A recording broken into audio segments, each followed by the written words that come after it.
Chapter 1489. Wuxia held her hand gently and kissed her fingertips. The moment he looked down, the tenderness in his eyes seemed to melt her. The wind outside the window was bitterly cold, but at this moment, she felt a sense of warmth in her heart. "Hold my hand when you get out of the car, okay?" He tried his best to soothe her uneasy heartbeat with his gentle voice. The Bentley slowly stopped at the end of the red carpet. From the rearview mirror, Xianxia could see many reporters swarming around the car door. They held up their cameras and flashed their flashlights continuously. Every one of them was trying to be the first to capture this scene before everyone else. The bodyguards immediately rushed over to divert the crowd. Unfortunately, the media was too crazy. Wuxia smiled, opened the door, and got out of the car. Then, under the bright flashlights, he turned around and held her hand. Xianxia held his hand and slowly got out of the car. Her gorgeous Xianxia and her exquisite and perfect figure were exposed to everyone's eyes. "Oh my God! It's Xianxia? Is she the newcomer who sat next to Xianxia at the fashion show? I remember her. Her figure in the ink painting on the red carpet was simply stunning." Xianxia's appearance at tonight's fashion show was not surprising. However, what was unexpected was that her male companion on the red carpet was actually Wuxia. Wuxia. This name, even when placed in the international arena, was like thunder to one's ears. As the top celebrity in the business world, the Mu family was one of the wealthiest families in the business world. Wuxia was the head of the Mu family and the CEO of Disheng Financial Group. He used to be the young master of the Mu family and was now the CEO of Disheng Financial Group. His appearance on the red carpet was the biggest surprise of tonight's event. Actually, Milan's fashion show would send VIP invitations to the Mu family every spring and autumn. After Wuxia received the invitations, he would always throw them aside and ignore them. His appearance was a veritable VIP. Tonight, he was dressed in a handmade suit. He was tall and straight, slender and handsome. His delicate facial features softened the charm of Oriental classics and the profound mystery of European descent. His exquisite silhouette was full of heroic spirit. However, compared to the past, there was less coldness. Because of the woman beside him, there was more gentleness between his brows. When he and Xianxia appeared on the red carpet, they instantly outshone the crowd. Magnesium lights flashed across the sky, causing half of the night sky to be as bright as day in an instant. "It's the CEO of Mu Group, Wuxia. I heard that he's a business genius. He's young and talented." The reporters were in a frenzy. It seemed that no one had expected that tonight's finale guest would be the rumored scion of a prestigious family, Wuxia. Wuxia held Xianxia's hand and walked towards the end of the red carpet. Shocking. It was really too shocking. In the past, there had been female celebrities and male guests on the red carpet together. However, it was rare for such a pair to be so good-looking. The man was so handsome. The woman was gentle and moving. A talented and beautiful couple, a golden couple. This was it. Wuxia was calm and collected. When he held Xianxia's hand and walked to the center of the red carpet, the reporters burst into screams. "Stop. Stand where you are and take a group photo, okay?" Chapter 1490. Xianxia, can you smile? Hearing this, Xianxia cooperatively revealed a charming smile, which instantly captivated the reporters in the press gallery. Even some of the international reporters were mesmerized by her smile. It was too beautiful. Especially this Xianxia, when she wore it, it was indescribably beautiful. She exuded a sense of asceticism from head to toe. Chinese elements were highly valued overseas. Many fashion weeks had Chinese-themed fashion shows. This time, the Milan Fashion Week also had a Chinese-themed show. Especially the Xianxia, it was once the favorite of many Hollywood actresses. However, it was because of the difference in their bloodlines. How could those blonde-haired and blue-eyed foreign actresses exude the charm of the Xianxia and its unique classical mystery? These reporters had attended so many events and could be considered to have seen countless people. However, they could not pick out a female actress who wore a Xianxia and was as beautiful as Xianxia. The red high heels on her feet were based on classical elements. It matched the gown very well. Xianxia, look over here. A cry of surprise came from the group of reporters. Xianxia immediately looked in the direction of the sound, and the smile on her face became even more beautiful. The magnesium lights flashed even more fiercely. Xianxia and Mu Yaja cooperated with the media's request and got closer to each other to take a few photos. The two of them stood together and looked very compatible. The celebrities who had already walked the red carpet and were standing at the entrance of the venue could not help but whisper. Many of the celebrities who had rushed over from China to attend the Fashion Week banquet were silently guessing the relationship between Xianxia and Mu Yaja. Mu Yaja was the big boss of Huanyu. The huge Huanyu was just a branch of Disheng Holdings. Mu Yaja could be said to be the king of the entertainment empire. However, it did not decrease that he had held the hand of any female actress and attended such a banquet together. No one could tell what the relationship between the two of them was. Many people were so jealous that they gritted their teeth. Who would believe that Xianxia didn't have any background? She had just debuted, and she already had so many resources. She was also involved in a scandal with Xianxia, and she was walking the red carpet with such a prestigious figure like Mu Yaja. Could it be that she was Mu Yaja's pet? However, Mu Yaja rarely had any scandals in the circle. It was rare for him to be so close to any female celebrity. Previously, Mu Yaja had a fiancée. However, a while ago, Mu Yaja held a press conference and announced that Mu Yaja and Mu Wanru had broken off their engagement. This news made many people jump for joy. At this moment, Xianxia and Mu Yaja had become the focus of everyone's attention. At the request of the media, Mu Yaja intimately hugged Xianxia's waist and planted a kiss between her eyebrows. The reporters all captured this sensational kiss of the century. When Han Yuyan saw this scene in the car, she suddenly couldn't sit still. She couldn't help but feel annoyed. She watched helplessly as Xianxia and Mu Yaja walked down the red carpet together. She was in a bad mood. She thought that Xianxia deliberately wanted to be the last to appear. She didn't expect that she was arranged to be the last to appear because she had a big shot like Mu Yaja. She cursed fiercely in her heart. What kind of person was Xianxia to be able to appear on the red carpet with Mu Yaja? Mu Yaja rarely appeared in front of the camera. Chapter 1491. Han Yuyan couldn't help but let her imagination run wild. What was the relationship between Xianxia and Mu Yaja? How could they stand so intimately together and walk the red carpet together? Mu Yaja was a tycoon in the business world, but he had always been handsome and aloof. There had never been any women around him. Xianxia was probably the first. Could it be? Han Yuyan couldn't sit still when she saw this. All of a sudden, she began to suspect that she had underestimated Xianxia. Maybe this Xianxia wasn't such a simple newcomer. Xianxia stood in the middle of the red carpet with a smile. She looked so charming, as if she was an otherworldly socialite who had walked out of an ancient painting. She also had a hint of arrogance and provocation. Her beauty was different from her usual reserved and pure look. She was flamboyant and sharp, like a blooming poppy. Even if people knew that it was highly toxic, they would rather drink poison to quench their thirst. Mu Yaja hugged her waist and faced the spotlights calmly. He rarely showed himself in front of the camera like this. In front of the camera he was insufferably arrogant, exuding the extraordinary aura of a king. He had an imposing appearance and a heroic spirit.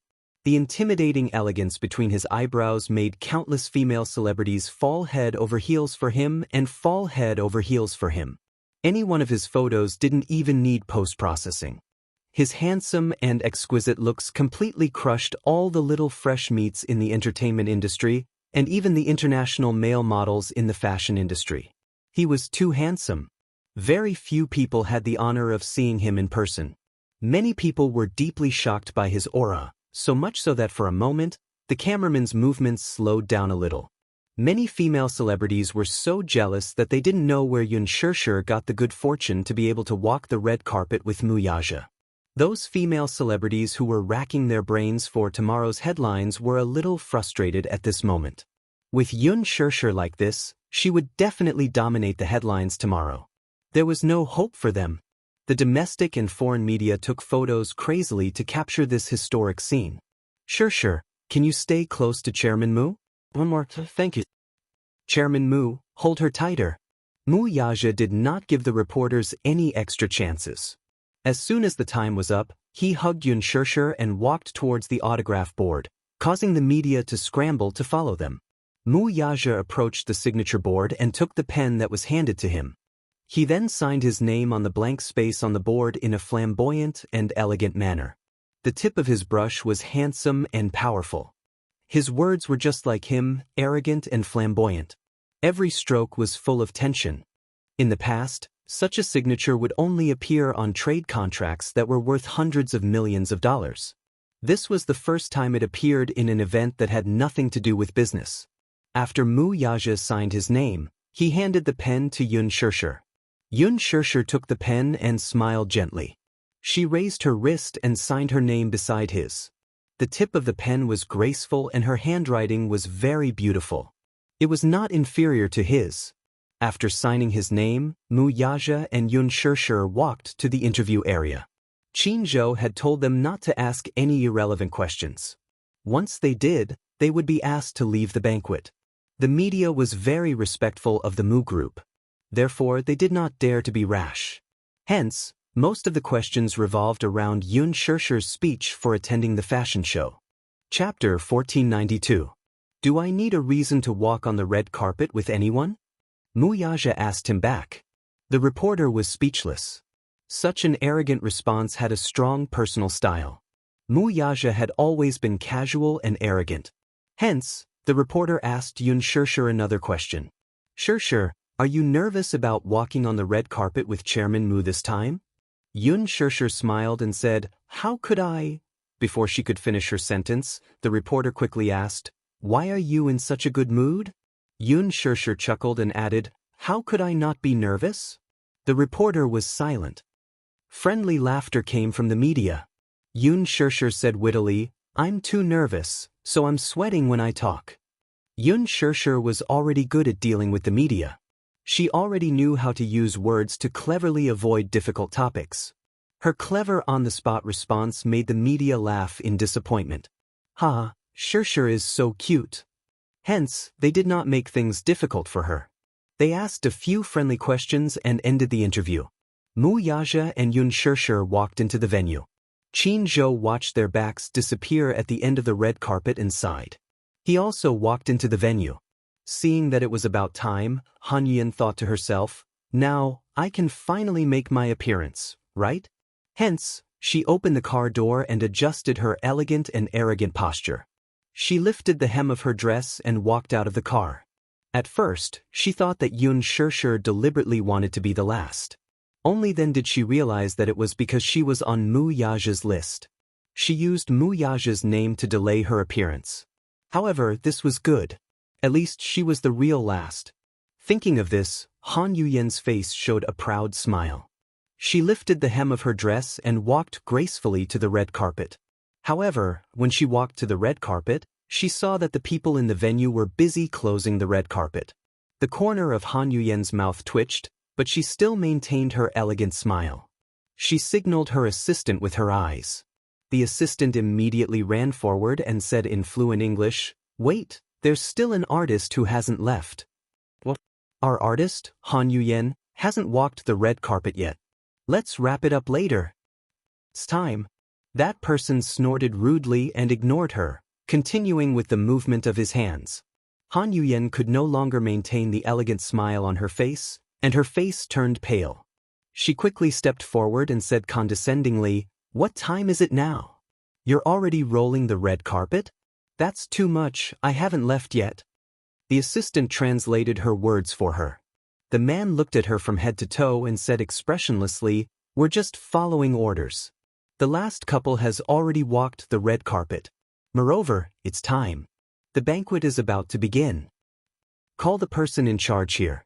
I'll talk to him. Han Yuyan said coldly. The man muttered in Italian, then picked up the headset and called the person in charge. The person in charge hurried over. When he saw Han Yuyan, his face turned cold. What's going on? Han Yuyan snorted and pointed arrogantly at the assistants in charge of closing the red carpet. She said angrily, What are they doing? I haven't walked the red carpet yet, and they're already rolling it up. That's too much. Please give me an explanation. Her tone was arrogant and arrogant. Chapter 1493. The person in charge was surprised, and his tone was cold. Time's up, so they're starting to pack up the red carpet. There's nothing wrong with them doing that. Han Yuyan almost flew into a rage when she heard that. She tried hard to calm herself down and forced a smile, pretending to be calm. I haven't left yet. It was just a few words, but she said it while smiling and gritting her teeth. The person in charge asked coldly, "What does that have to do with me?" Han Yuyan was stunned. You didn't want to leave when I asked you to. Now that time's up, you won't have the chance to leave even if you want to. Wait for the next time.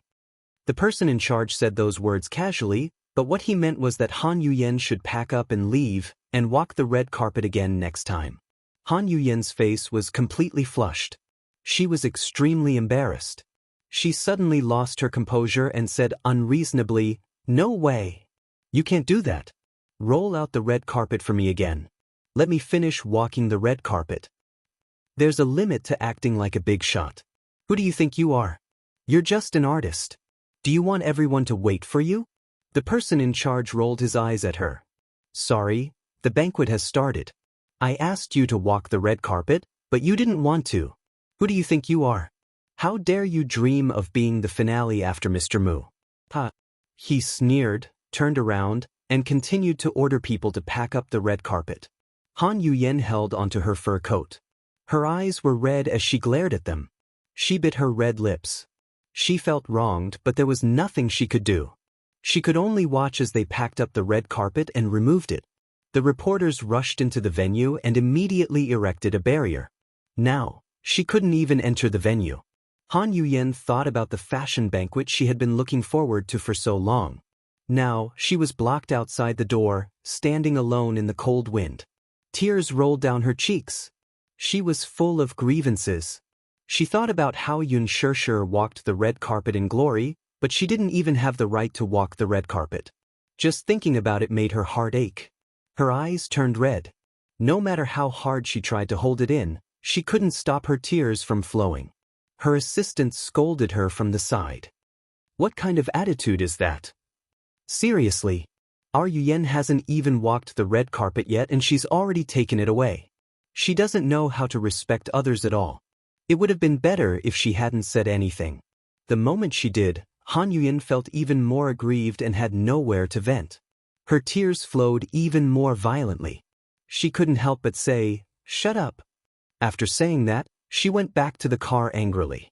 As soon as she got into the car, Han Yuyan broke down and burst into tears. There was nothing more miserable than rushing to Fashion Week, only to be blocked outside the door. At the same time, he felt so humiliated. She didn't know if her embarrassing moment had been captured by the domestic reporters. She thought about how the local reporters would write about her if they found out that because she had acted like a big shot, she had suffered a double loss and couldn't even attend the banquet. The more Han Yuyan thought about it, the more aggrieved she felt. She covered her face and cried. In the venue, famous people gathered and the stars shone brightly. Wuxia hugged Xianxia and took the wine glasses. The waiter poured red wine for them. He turned around and raised the wine glass, indicating to her. Xianxia glanced at him and smiled shyly. She mumbled, "I can't really drink. I'm afraid I'll get drunk." What's there to be afraid of? Chapter 1494. Wuxia suddenly leaned close to her ear. "Also, I like how you look when you're drunk." She was delicate and cute, and the two patches of red on her cheeks were especially charming. He loved this beautiful and charming appearance. Xianxia pursed her lips and pretended to pout coquettishly as she glared at him. Wuxia clinked his wine glass against hers and drank it in one gulp. He could hold his liquor very well. In the past, when negotiating business, the wine table was undoubtedly a smokeless battlefield. Alcohol tolerance symbolized the confidence of the negotiation.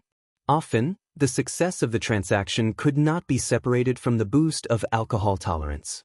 Xianxia was still afraid of getting drunk, so she took a small sip. The wine-red wine stained her delicate lips, and it was incomparably beautiful. Wuxia glanced at it, and his heart was slightly moved. If they weren't in a public place, he really couldn't help but lower his head and lick the beautiful wine on her lips. The female celebrities present were all envious and jealous. They couldn't wait to kick Xianxia away. This Xianxia was too much of an eyesore. It wasn't just the domestic artistes. Some international celebrities were also a little jealous. Among them was Princess Charlotte of the Morocco royal family. As a member of the Morocco royal family, Princess Charlotte naturally received a VIP invitation to Milan Fashion Week. She didn't expect Wuxia to also come. She had met him once at the Morocco royal family's banquet. Under the arrangement of Duke Hanst, he danced with her. Charlotte thought that this man was quite interesting. During the dance, she could see that he was absent-minded and uninterested, as if he was very reluctant to dance with her.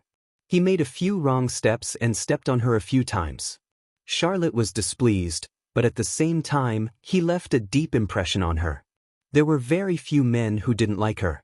As the princess of the Morocco royal family, not only was she rich, but she was also beautiful and had a noble temperament. There were countless nobles who flocked to her like a flock of ducks.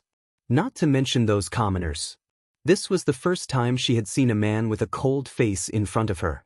There was no change in his expression, nor was there a trace of reverence or submission. After the dance, he left the dance floor in a hurry and did not linger. Charlotte could not help but be a little interested in him. This man is very interesting. Moreover, his noble and arrogant temperament was very attractive to her. She was tired of those men who fawned over her in every possible way. She was even more tired of those who treated her as if she was a high and mighty queen. Towards Wuxia's cold and arrogant temperament, she was very attracted to him. After that day, through Duke Hanst, she expressed her admiration for Wuxia to the Mu group, hoping to meet him. Charlotte's view on love was very straightforward. Western culture had been implanted in her bones since she was young. To her, in love, there was no such thing as who took the initiative or who was passive. If she liked someone, she would take the initiative to pursue him. Thus, she picked up a glass of red wine from the waiter's tray and walked towards Wuxia. Wuxia was standing in front of the dining table with Xianxia in his arms, gently feeding her cake. Xianxia said angrily, "I don't need you to feed me. You don't like me feeding you? There are so many people watching. It's not good. Don't worry about others." Wuxia did not allow her to say anything. The venue was divided into a VIP area and a non-VIP area. Chapter 1495. Hence, he felt that he had nothing to fear. However, Xianxia could feel the sharp swords directed at her from all directions. So many pairs of eyes were staring at her with hatred. She felt uncomfortable all over. Wuxia ordered, "Open your mouth." Xianxia was forced to open her mouth and was fed a mouthful of the tiramisu cake. It's so sweet." She raised her eyebrows in surprise. Wuxia saw that she seemed to like it very much and also took a bite. "Yes, it's very sweet." Xianxia, who was watching from the side, covered his face. "Oh please, what was going on with these two? Xianxia, could you at least learn from Linji?" After entering the VIP area, it was as if you were on a spiral motor, constantly traveling among the famous celebrities to make your presence known. Looking at these two, they did not look at anything else after entering the venue. They only focused on tasting the delicious food at the dining table.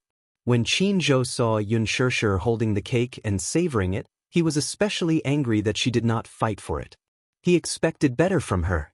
The Fashion Week Gala was a gathering of many international celebrities, including the royal family, political leaders, big-name buyers, A-list celebrities, and internationally renowned directors and producers. Any one of them had many dazzling titles, and they were all resources that could only be found by chance. However, Xianxia seemed to be possessed. She only focused on the delicious food and did not pay attention to anything else. Xianxia was so angry that he stomped his feet. Why was this child so thoughtless?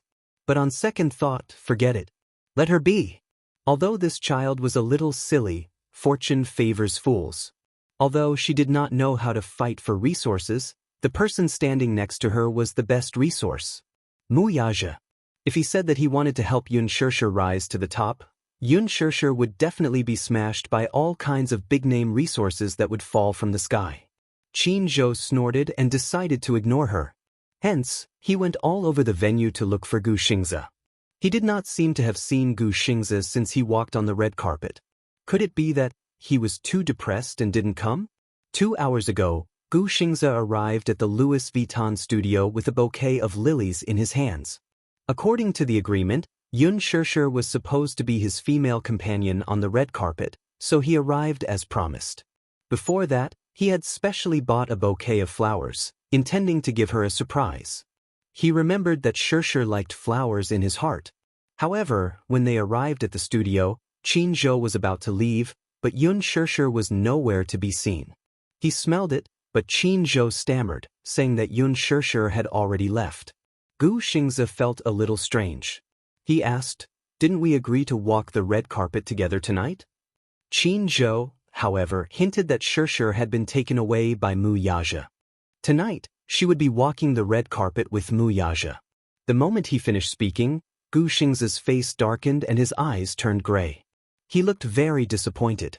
Qin Zhou was very worried. Gu Xingzi asked expressionlessly, "When did Mu Yaja arrive?" "I'm not sure." "He took Shirshir away?" "Yes." Qin Zhou saw this and could not help but say, "Xingzi, give up." Gu Xingzi looked up at him in confusion. "Give up? I can tell that you like Shirshir a lot, right?"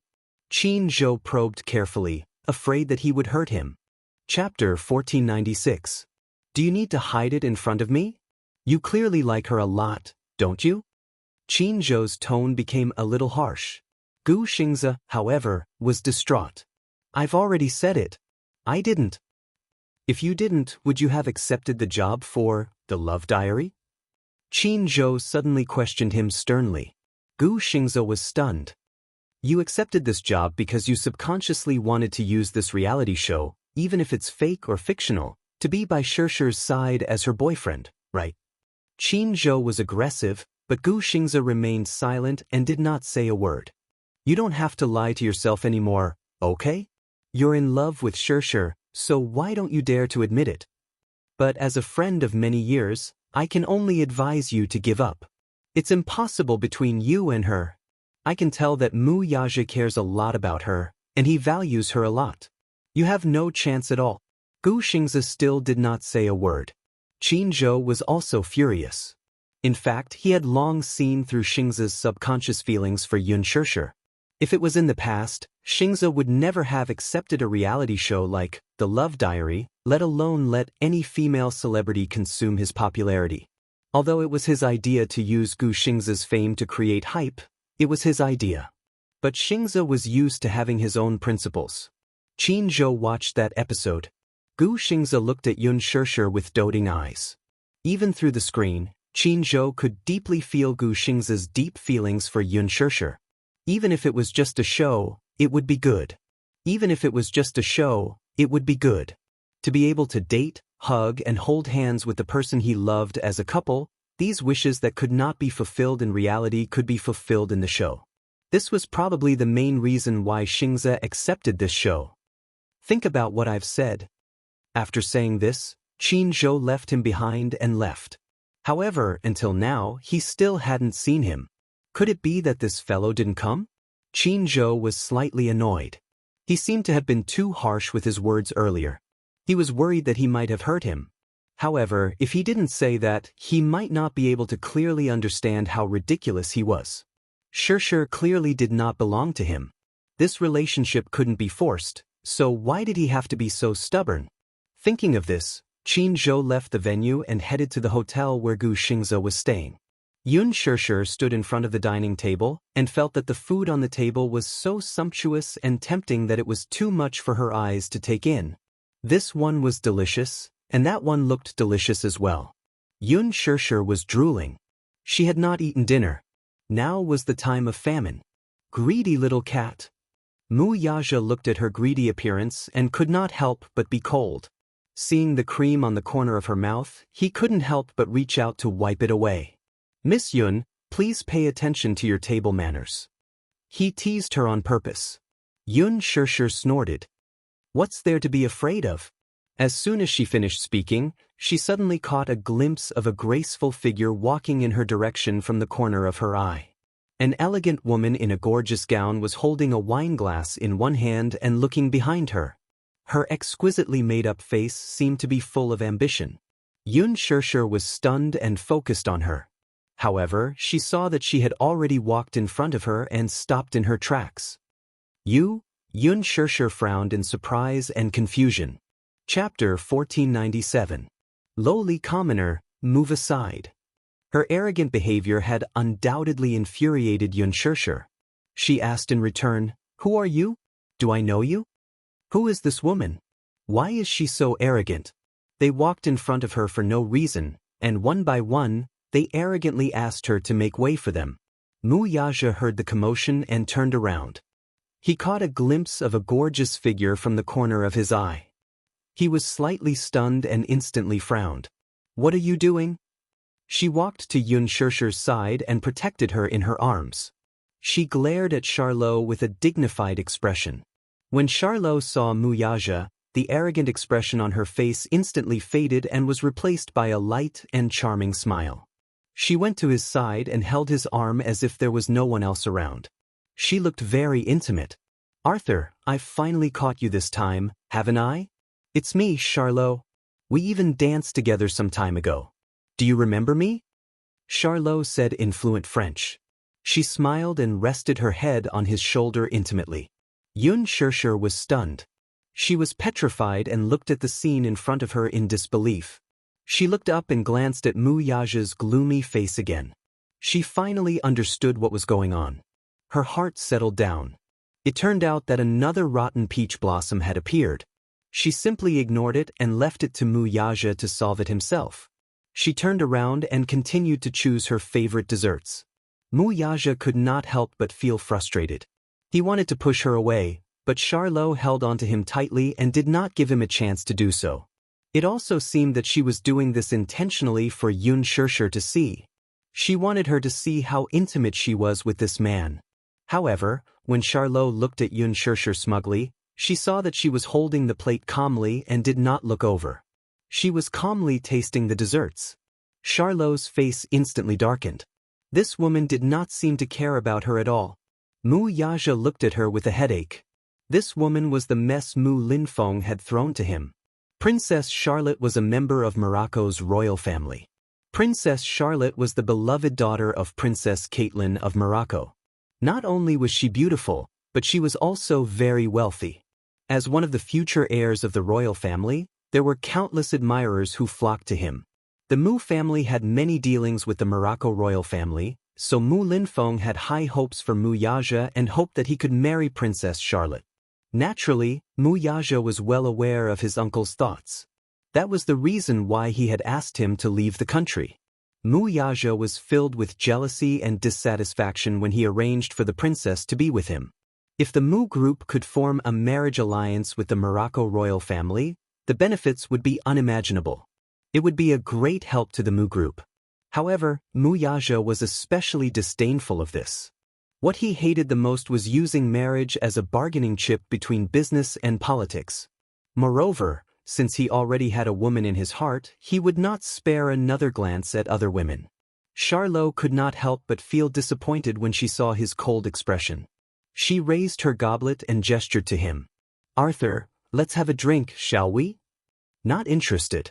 Wuxia's tone was still indifferent. He pushed her away expressionlessly, appearing especially cold. Chapter 1498. She had always been confident and arrogant.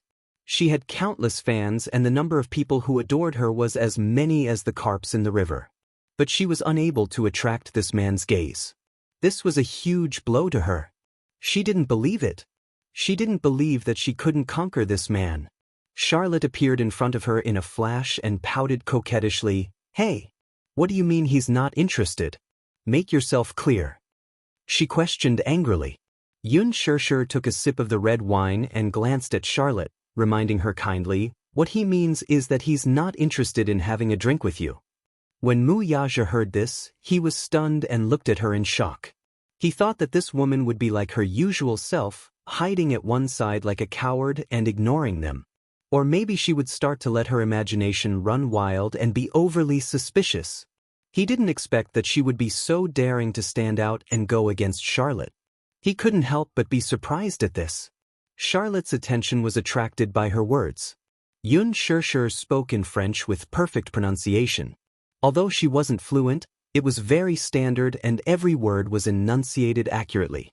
Charlotte was a little surprised, but at the same time, she couldn't help but glare fiercely in her direction. She arrogantly scolded, "It's not your turn to butt in here.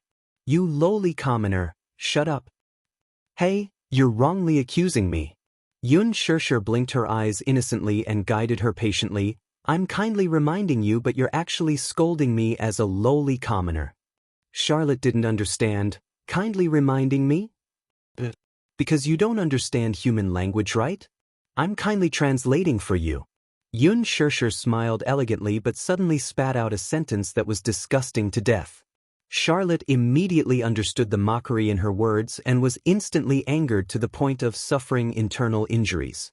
Even Wuxia couldn't help but curl the corners of his lips.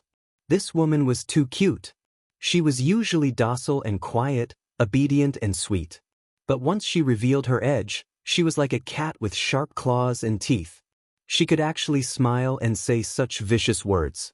It seemed that he had learned a lot from following Qinzhou. Charlotte was furious. However, even if she was furious, she had to pay attention to her public image in a public place. She had no choice but to suppress the anger in her heart and try her best to maintain the noble and elegant expression on her face. She sneered disdainfully. "Shut up. You have no right to speak here. Get the hell away from him.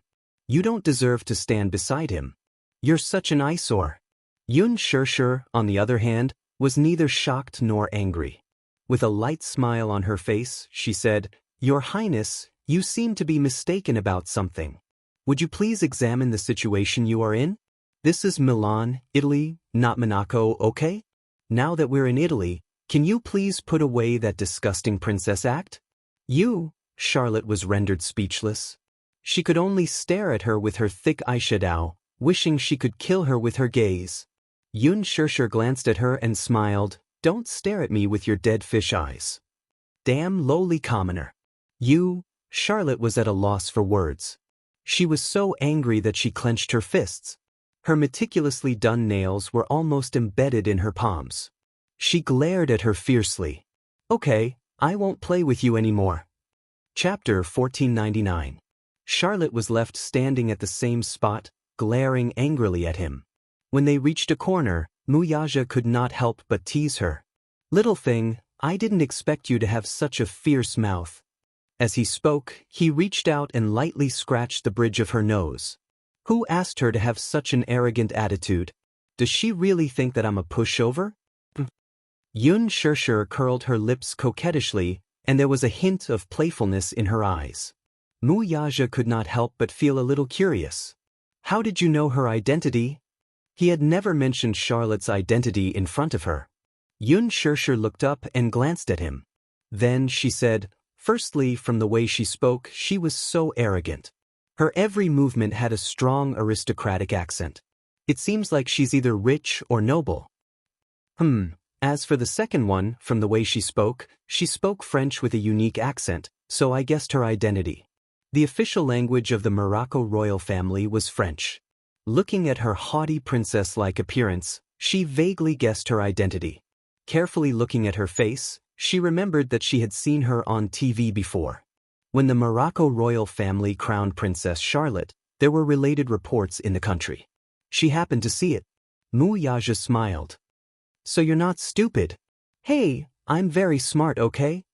Xianxia retorted. "When I was in school, I was at least a top student. Otherwise, how could you be so smart? Yu is so smart. Didn't he inherit my genes? Then why can't Xiao Yichen solve a simple math problem? Because he inherited your stupidity." Xianxia was choked by his words, but she was extremely disdainful of his words. She snorted coldly. "Mr. Mu, you seem to have overlooked a problem." "What?" "A child's innate genes are important, but their education is also very important. Look, Xiao Yichen isn't proficient in his studies at all under your tutelage. Look at you. Look at how smart and adorable she is under my careful guidance. Yun Shishir smugly glanced at him from the corner of her eyes.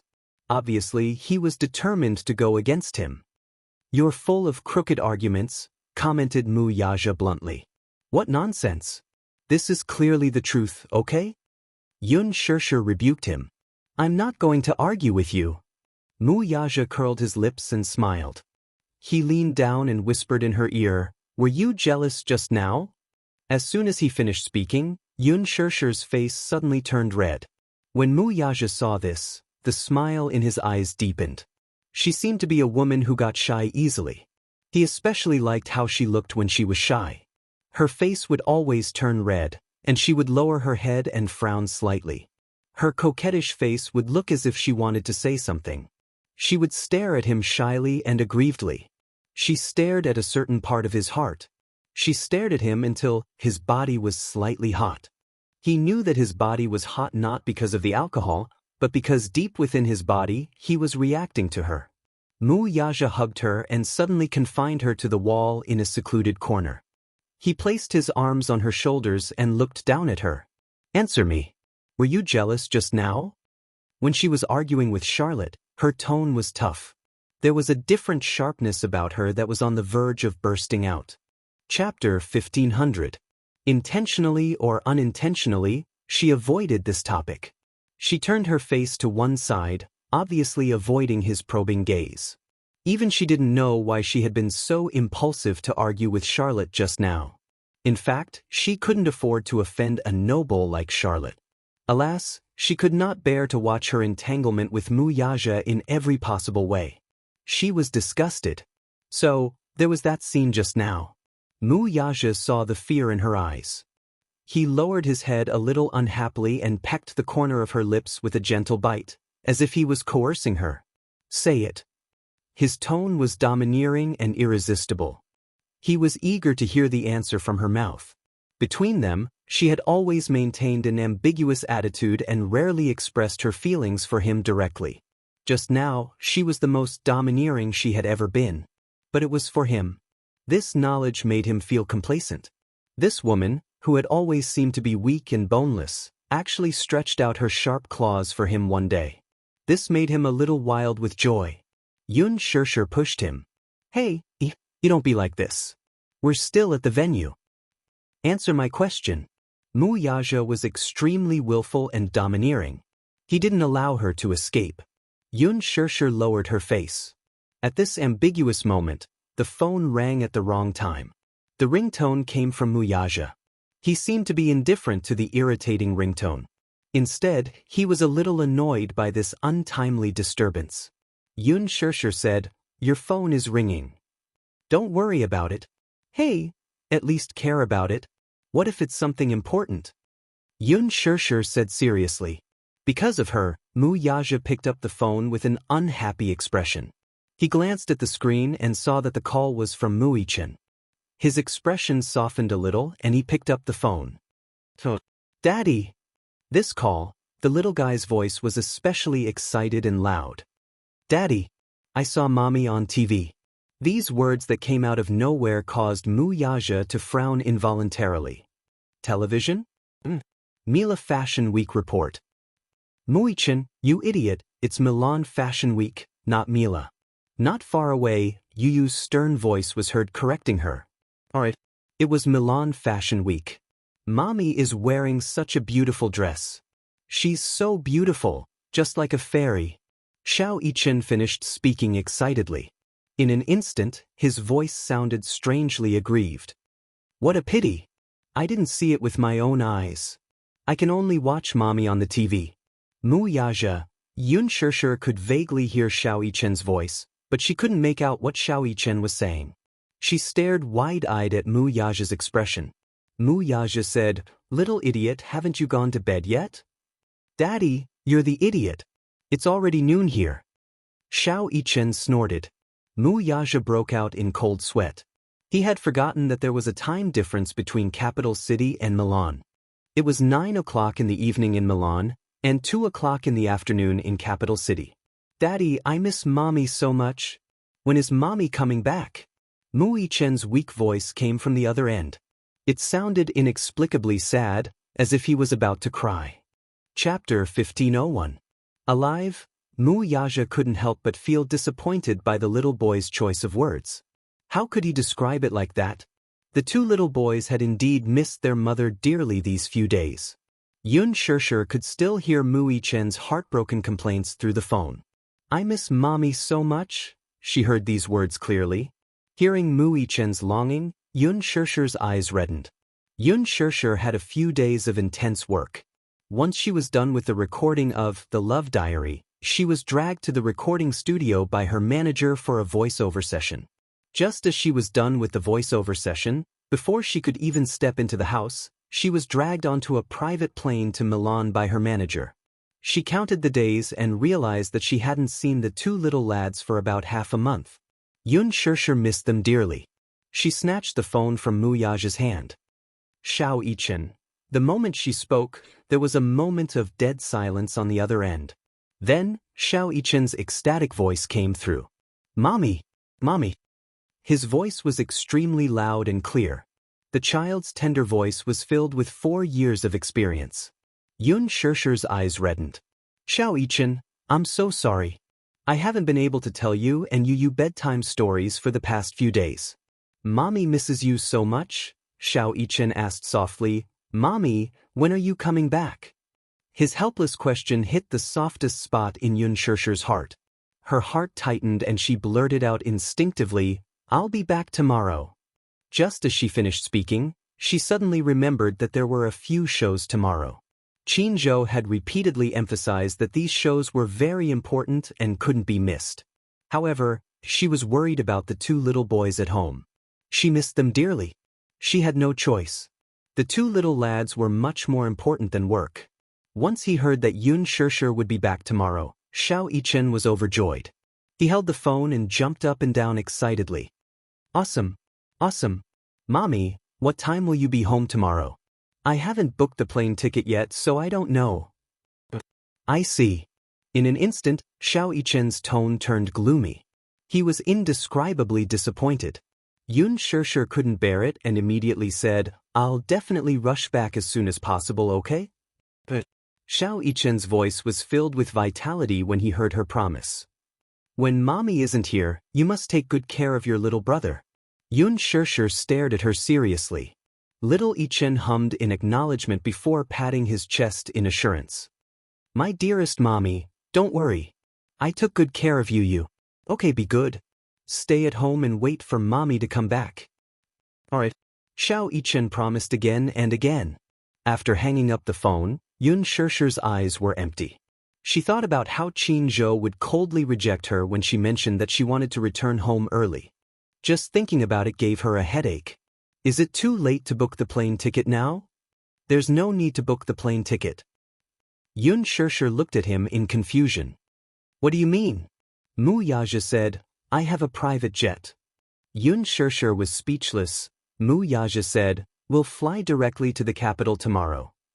Xianxia suddenly blurted out a very popular teasing phrase on the internet. Tycoon, do you lack accessories on your thigh? Mu Yaja smiled evilly. He grabbed her chin and kissed her flirtatiously. No, I need someone to warm my bed. Xianxia was speechless. Chapter 1502. On the other side, Mu Yichen hung up the phone and said to Yu proudly, Mommy is coming home tomorrow. Yu, who was standing at the side, glared at him resentfully, his eyes filled with murderous intent. Little Yichen could not help shrinking his neck under his father's stare. Licking his lips, he fearfully asked, Why are you staring at me like that? What do you think? Yu crossed his arms and stared at him coldly. I'll take good care of my brother. Mu Yichen, aren't you embarrassed to say that? Mu Yichen blinked innocently as Yu stood in front of him and counted with his fingers expressionlessly. I washed your clothes, cooked your meals, told you bedtime stories every night and woke you up. I made noodles for you in the middle of the night when you were hungry. Mu Yichen, who's taking care of who? The more he spoke, the angrier he got. When his mother was not at home, he had to take on the role of a father and a mother at home. He wished he could have 3 heads and 6 arms to take care of Muichen. In the end, the lad was heartless. He turned around and asked for a reward from his mother. He even promised her that he would take good care of his younger brother. Who's taking care of who? Muichen felt guilty. He looked at him timidly and begged, "You, brother was wrong. Don't be angry." Mph. Yu snorted coldly and put the laundry basket aside. He sat on the sofa angrily and crossed his arms. It was obvious that he was furious. Muichen went up to him in a fawning manner. Just as he was about to reach out to hold his brother's hand, the latter unceremoniously slapped his hand away and ignored him. "Go away. Wasn't it too late to try to please him now?" Yu, don't be angry. You don't look good when you're angry. Look at your face. It's wrinkled like an old man. Yu looks best when you're not angry. Muichen coaxed him. However, his words only added fuel to the fire. Like an old man. Yu glared at him and said proudly, "You're the old man." Yu, don't be angry. Brother doesn't know how to talk. Yu was speechless. He was completely speechless at his stupid brother. Idiot. Idiot. He's so stupid. Yu crossed his arms and turned his head to the side in a fit of anger. These days, he was like a full-time nanny, taking care of his stupid brother. She didn't eat well, was picky about what she wore, was naughty, broke several vases, and even shamelessly asked for a reward from mommy. Just thinking about it made him angry. Muichen sized him up carefully and said, "You, don't be angry."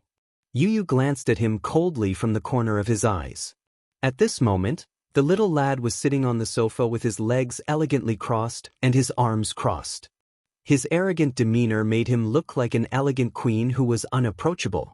Muichen tentatively sat beside him and reached out to carefully massage his shoulders. "You be good. You be good. Don't be angry anymore." Yu rolled his eyes in his heart. Was this idiot treating him like a 3-year-old child? However, Muichen's flattery was still effective. Yu suddenly said, "Be gentle." Okay. Muichen obeyed his orders obediently. He loosened his grip a little as he carefully massaged his son's shoulders and coaxed him sweetly, "Yu's worked hard. Brother will massage your shoulders." Chapter 1503. While she was enjoying the massage, she also reminded him to control his strength from time to time. Xianxia smiled apologetically and had a lot of fun massaging her. "Yu, is it comfortable?" It's just so." Yu commented coldly without even lifting her eyelids. Little Ichen let out a defeated whimper and continued to work hard on the massage. "Idiot, be gentler. Here, be a little heavier." It's comfortable." Xianxia smiled proudly. His silly face was extremely cute. Yu raised the corners of her eyes and glanced at him lazily from the corner of her eyes. She instructed, "You're done massaging. Go and dry the clothes." Xianxia's face fell and he nodded unwillingly. Then, he carried the laundry basket and walked to the balcony with a sad face. Yu's eyes curved into crescents. She snickered as she looked at Xianxia's dejected back. A smug look appeared on her face. This guy can be quite cute sometimes. Qinzhou rushed to the hotel Guxia was staying at and knocked on the door. No one responded for a long time. He raised his eyebrows suspiciously and returned to his room. Qinzhou's suite was right next to Guxia's. He arranged for Yun Shishir to stay in the same hotel as Guxia on this trip to Milan. At the same time, he prepared a room key for both of them just in case. When he returned to his room, he found a spare room key for Guxia's room. He used the room key and successfully entered the room. However, what he saw was a dark room. He turned on the lights in the hall and closed the door. When he passed by the bathroom, he heard the sound of water flowing from the bathroom. He was shocked. He pushed open the unlocked door and rushed in. The sound of water came from the bathtub. He walked to the bathtub. There was no one in the bathtub, but it was filled with water. The shower head was not turned off and water kept flowing. The water in the bathtub kept overflowing and covered the floor. As soon as he entered, his shoes became wet. Guxia must have forgotten to turn off the shower head after showering. It seemed that he did not attend the banquet tonight and went straight back to the hotel. Qin Zhou frowned and turned off the water. If he did not check in time, he did not know when to see if the water would to come flooding. Time to check. He walked into the bedroom and saw to the balconies open. The bedroom was a large suite, and the balcony was an open-air observation deck surrounded by floor-to-ceiling windows. The evening breeze poured in through the windows, making the curtains dance. The room was cold to the room. To the balcony, to the balcony, to the balcony. Gu Xianxia, dressed in a black bathrobe, was leaning lazily on the sofa with his head lowered. In the darkness, she could not see his face clearly, but she could still feel the deep aura emanating from him. He seemed to be a little tired. Qin Zhou's gaze fell on his hand. Between his fingers was a cigarette that was about to burn out. There was an ashtray on the low table next to him. The ashtray was full of cigarette butts. Qin Zhou was stunned. In his impression, Gu Xianxia seldom smoked. He was not addicted to smoking. He only smoked a few cigarettes to refresh himself when he stayed up late to memorize the script. However, it was rare for him to smoke so fiercely. Qin Zhou's heart skipped a beat. Gu Xianxia seemed to be lost in thought and did not notice his presence. Chapter 1504. Gu Xianxia raised his hand and took another deep puff of the cigarette. However, this mouthful, perhaps because he inhaled too quickly, he choked fiercely. He suddenly covered his face and let out a heart-wrenching cough. Cough, cough, cough. It was heart-wrenching. Amidst his violent coughing, his fingers loosened and the cigarette fell on the carpet. The smell of burnt carpet instantly filled the air. Qin Zhou frowned, quickly turned on the floor lamp, and walked over. Gu Xianxia's wet hair was exposed under the light. He looked up in shock. When he saw Qin Zhou, his eyes dimmed slightly. Qin Zhou walked to his side and sat down. He looked at him angrily, only to see that his body was dripping wet, especially his hair. It was as if he had just been fished out of a bathtub. He was only wearing a bathrobe, and his hair was dripping wet. It was as if he hadn't wiped it, and the ends of his hair were still dripping with water. Qin Zhou's heart ached when he saw this. How did this man in front of him become so decadent? In the past, Gu Xianxia had always been high and mighty. He was cold, arrogant, and inviolable, like a king. He would never show such a weak side. Qin Zhou could not help but feel heartbroken. At the same time, he could not understand. Xianxia, how did you become like this? Ever since he terminated his contract with Gu Xianxia and became Yun Shishir's manager, Gu Xianxia did not hire another manager. He had his own studio. Everything in his acting career was managed by his team. Gu Xianxia opened his eyes lazily and did not say a word. He grabbed the cigarette box on the table and put a cigarette in his mouth. He was about to light it. Qin Zhou quickly snatched the cigarette from his mouth and said angrily, "How many cigarettes have you smoked? Why are you still smoking?" As he spoke, he glanced at the ashtray. The ashtray was full of cigarette butts. How many cigarettes had this guy smoked without saying a word? Qin Zhou said angrily, "Your new album will start recording soon. Don't you want your voice anymore?" Gu Xianxia said in a low voice, "Give it to me. Don't smoke anymore." Qin Zhou ordered and confiscated the cigarette box. Gu Xianxia watched his movements, but did not stop him too forcefully. He closed his eyes and let his body sink into the sofa, but his face was filled with unconcealable loneliness. Qin Zhou sat down across from him and remained silent for a long time. After what seemed like a century of dead silence, Gu Xianxia suddenly spoke slowly. "What should I do if I fall in love with someone I shouldn't?" Perhaps it was because of the cigarette, but his voice was a little hoarse and obscure. It was low and broken, revealing a little powerlessness and confusion. Qin Zhou had never seen him so fragile. He moved his lips and took a deep look at Gu Xianxia, but said almost cruelly, "Then don't love." Gu Xianxia was confused. Qin Zhou forced himself to say coldly and heartlessly, "Don't think about it, don't think about it. Don't look at it, and don't have any wild hopes." Gu Xianxia stopped talking and looked down expressionlessly. Qin Zhou said coldly, "Cut off all the feelings you shouldn't have." "Cut off all the feelings?" Gu Xianxia said indifferently, "If it's that simple, it's not a bad thing." Qin Zhou was speechless. Gu Xianxia said unwillingly, But I want her. Is it Xianxia? Qin Zhou held his forehead helplessly. There are so many women you don't want. By her feeling. Gu Xingze uttered these two words after a long pause. Chapter 1505. However, Qin Zhou was puzzled. He really couldn't understand why Xingze was so infatuated with Xianxia. How do you feel? Qin Zhou asked. Xingze narrowed his eyes as if he was smiling. She gives me a warm feeling. Warm? Living with her will definitely make you feel at home.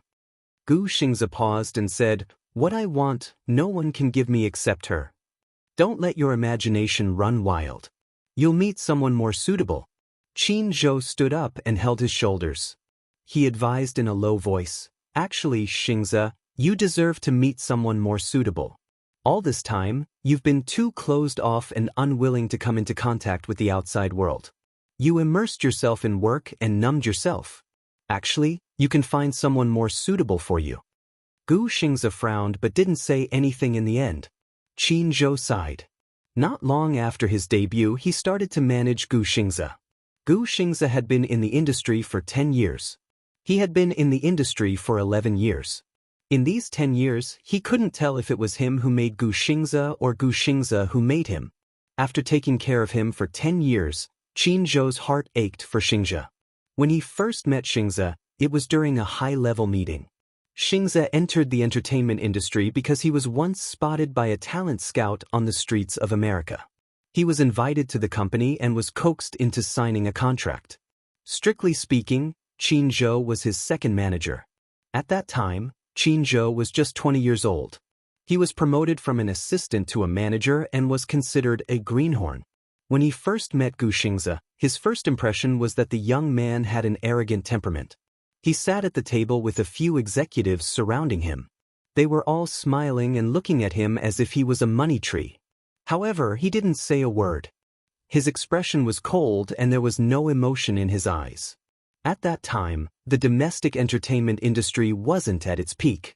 At that time, Hong Kong, Taiwan, Japanese, and Korean idols were very popular. Gu Xingze was like a piece of high-quality jade. Even though he hadn't been carved, he was still natural. He was the kind of person who would be attracted by his handsome appearance at a glance. He had unlimited potential. However, it wasn't until he got to know him better that he understood that this youth's coldness seeped into his bones. He was the illegitimate son of the Gu family in the capital. He had the blood of the Gu family, but he was not acknowledged by the Gu family. When he was very young, he was exiled abroad and lived alone. The reason why Gu Xingze was exiled was because he was overseas and had nothing except for his expensive living expenses. There was no affection, no family, no friends. His mother had left him a long time ago. Therefore, it could be said that Gu Xingze had always been alone. Therefore, the first time they met, Qin Zhou saw a strong sense of loneliness and melancholy in his eyes, as well as a distant aura that was difficult to get close to. He was usually a man of few words. It was only when he was on stage that he forced a smile as if he was wearing a mask. She was blessed with exceptional beauty and was sought after by her fans. Her first album was a whirlwind and she became famous overnight. Ever since his debut, Gu Xingze had been a rare, high-quality idol in the entertainment industry. He was immune to any rumors. The entertainment industry was a big dye vat. No matter who stepped into it, they would be tainted. The relationships between men and women in the circle were very messy. There are always these chaotic parties. Chapter 1506. The company, home, 2 points, 1 line. Other than that, he had to rush for work and fly all over the world. Xianxia was probably the only woman he cared about. Was it because Xianxia gave him the feeling of home?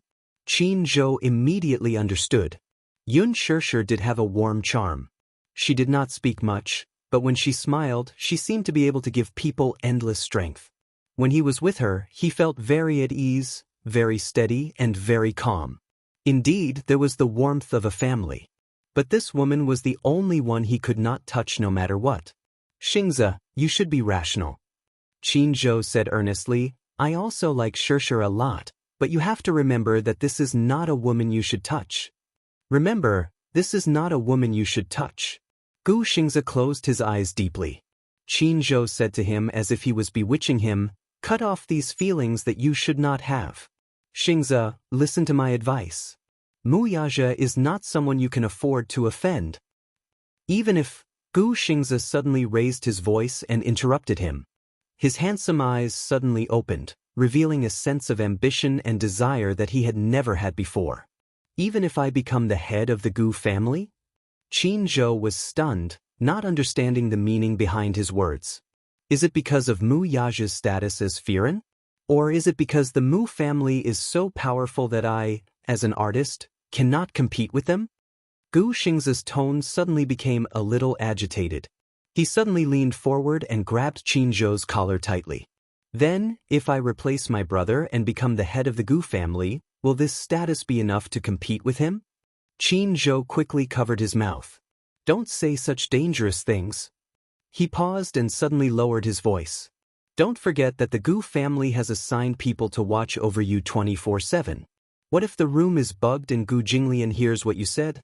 His voice stopped abruptly, but he didn't continue speaking. Gu Xingzi's mouth was covered, but his face was calm and there was no fear in his eyes. He just stared at him coldly. Qin Zhou's heart skipped a beat. Gu Xingzi's bold words still echoed in his ears. If I become the head of the Gu family, will this identity be enough to go against him? Was he crazy? In order to snatch a woman from Mu Yazhe, he didn't hesitate to compete with Gu Jinglian for the position of the head of the family. Was he crazy? Qin Zhou suddenly asked, "How much do you love her? How much do you love that woman? Don't you care? She and Mu Yazhe have 2 children." Gu Xingzi remained silent. Qin Zhou continued, 7 years ago, the Mu family hired a girl with a clean background to be a surrogate mother for the Mu family and gave birth to 2 children. And I've already found out that this girl is Xianxia. You really don't mind? Why should I mind? Gu Xingzi retorted coldly. Qin Zhou was stunned. I like her. I don't care about the past. Qin Zhou said, yes, you don't care. You're with her, but what about the 2 children? Gu Xingzi was silent for a while. Suddenly, he said very seriously, I will be a qualified father for them. Qin Zhou couldn't believe it. Are you crazy? Yes, I'm crazy. Chapter 1507. You're crazy. Qin Zhou widened his eyes in disbelief. Is she worth it? Is she worth it? Gu Xingzi stared at him with determination. She's worth it. Qin Zhou was stunned and choked on his words. Gu Xingzi clenched his fists. Under the moonlight, his handsome face looked determined. I want to give her the happiest life. He wanted to give Xianxia the happiest life. Even if you have to sacrifice your life for her? Qin Zhou frowned with a complicated expression. Yes. It was a simple word, but there was no hesitation. Gu Xingzi's eyes were unprecedentedly determined. In the past, he rarely took the initiative. Initially, he had hidden his feelings for Xianxia deep in his heart because he did not want his feelings to burden her. If you love someone, you should not be conservative, but you should not bring trouble to that person. But now, he did not think so. Especially when he saw the scene on television where Mu Yazhe held Xianxia in his arms as they walked down the red carpet, he could not take it lying down. He was not willing to give in. He was not willing to give up the woman he loved to someone else. Gu Xingzi walked to the rubbish bin and bent down slightly. He picked up the bouquet of lilies in the bin and held it in his hands. These were the flowers he had intended to give her. Qin Zhou stared at his proud back view. His expression was complicated, but there was also a trace of helplessness. He knew Xingzi well. Once he was stubborn, he was hopeless. He could not help but worry for him. Xingzi, have you thought it through? Gu Xingzi's back was facing him. He said in a low voice, yes. I want to get Xianxia back. Qin Zhou said, have you ever thought that she doesn't love you? What will you do? Gu Xingzi heard this and turned around. His lips curled into an enchanting smile. No, I will make her fall in love with me. After the banquet ended, Xianxia searched the venue but did not find Qin Zhou and Gu Xingzi. She could not help but feel puzzled. At the same time, she felt a little empty in her heart. Why wasn't Gu Xingzi at the banquet? She did not see him today. Could it be that he did not attend? Did something happen? She was actually a little worried. Originally, Xianxia had invited her to walk the red carpet with him, and she had agreed. But now that she had broken her promise, she could not help but feel a little guilty. When she dialed Qinzhou's number, she couldn't get through either. Wuxia hugged her and asked, "Who are you looking for?" Xianxia turned around, and the panic in her eyes disappeared. She immediately replied, "I'm looking for Qinzhou." "Why are you looking for him?" "I'm checking on you." Xianxia glanced at him. Why did it sound like an interrogation? "Can't I ask?" Wuxia pretended to be unhappy and said, "It's so late. He should be back at the hotel." "Then he should have told me. I've already greeted him." "What?" Wuxia leaned close to her ear and said ambiguously, "I told him that you are mine tonight." "Hey." Xianxia gritted her teeth. She was a little angry at him for spouting nonsense. She could not help but glare at him. "Why did you say that? It will cause a misunderstanding." Wuxia suddenly lowered his head and gave her a fierce peck on the lips. There was a hint of displeasure in it. Misunderstanding what? Xianxia was at a loss for words. The chauffeur arrived in the car. He hugged her and used one arm to stabilize her weight.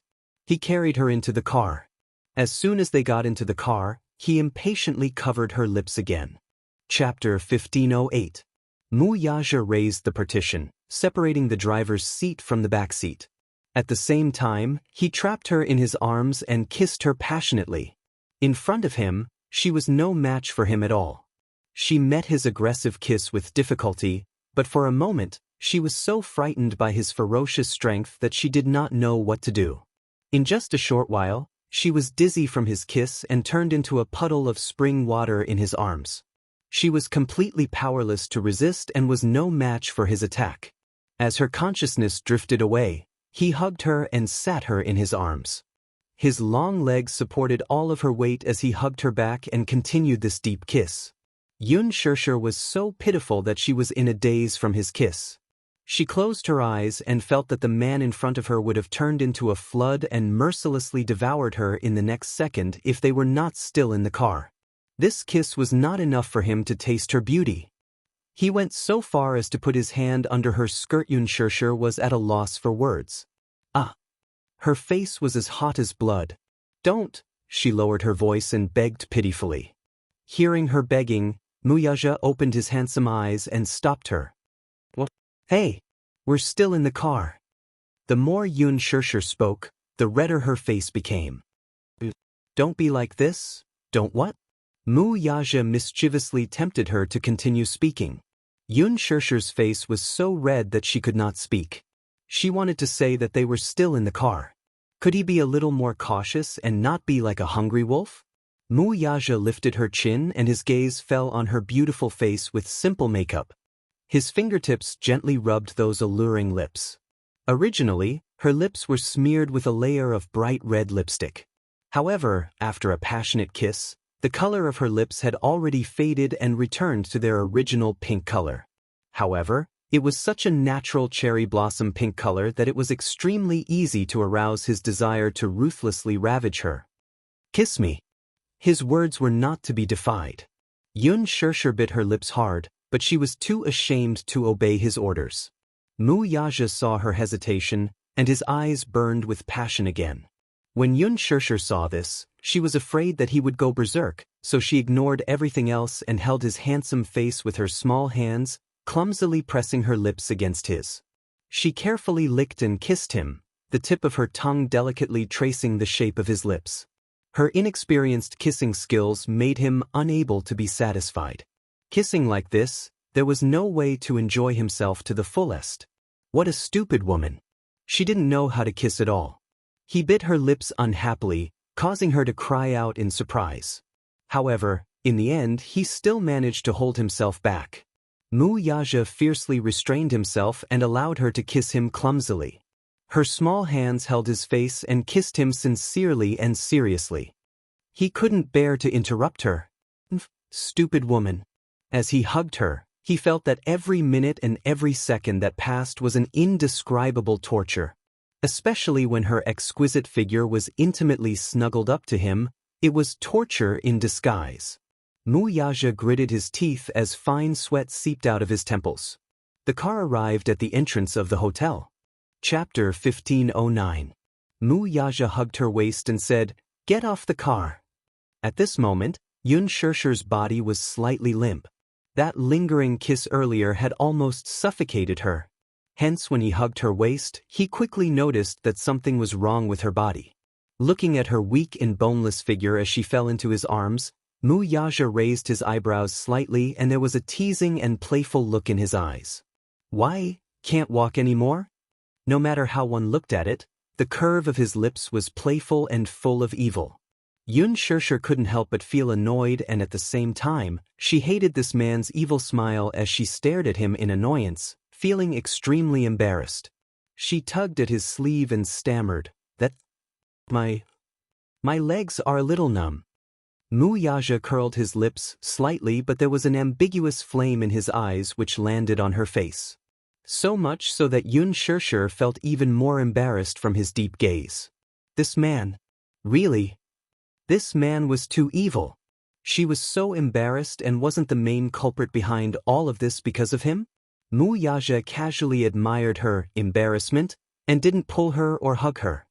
He just watched as she slowly got off the car, and with his long arms, he pulled her into his embrace. He couldn't help but kiss her earlobe as his heart was getting more and more anxious for her. However, he still forcefully endured it, and in his voice, there was a trace of unusual oppression and obscurity. "Little thing, is this all you've gotten?" Xianxia was even more embarrassed and angry as she raised her hand and hammered his chest. Wuxia didn't even bother to dodge as he allowed her to punch him.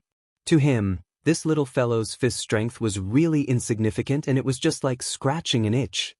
He stretched out his long arm and firmly supported her. His right arm exerted a little force, and her entire body was wrapped in his embrace. Compared to his 188 body, she was just too petite. Adding on to the fact that she was skinny, with one hand holding her, it was as if he was holding a large cloth doll. She didn't see any strained expression on his face as he hugged her like this without any effort at all. Being hugged by him like this, she felt like a little child.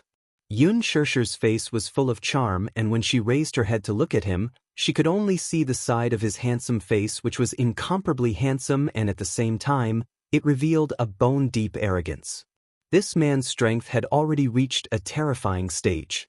Although she was skinny, she was still 48 kilograms, and he was able to steadily support her with one arm, which was really shocking. When Wuxia carried her into the hotel in such a strange way, the few waiters in the lobby were all stunned as they looked on helplessly. While they were shocked, they couldn't help but sigh at this man's astonishing arm strength.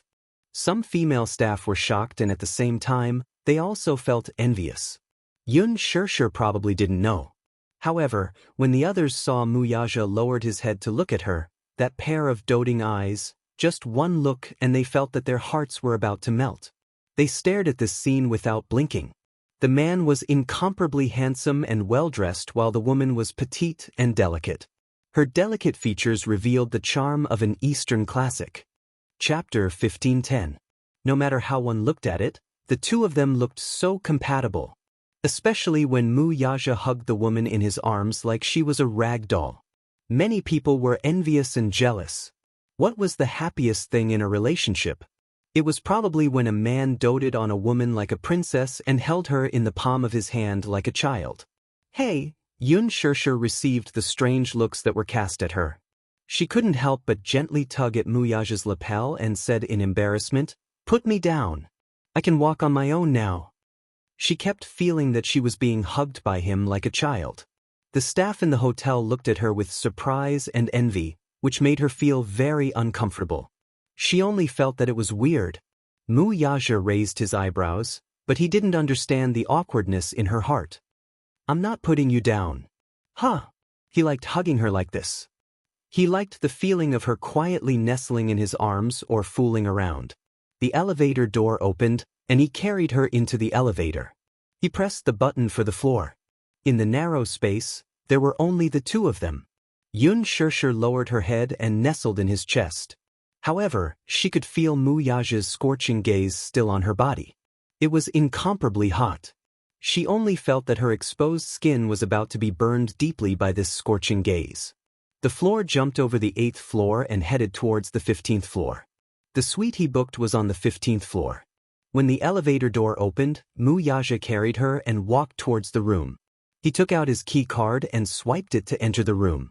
Mu Yaja put her down and casually locked the door. Xianxia was wearing 8-centimeter high heels. When she landed, she was caught off guard. She lost her balance and almost fell. However, the man quickly grabbed her arm and helped her up easily. "Why are you so clumsy?" He didn't hide the teasing and ridicule in his words. When the sound of the door being locked was heard, Xianxia didn't even have time to react. She felt the man's warm palm push her. Then that solid and tall body covered her.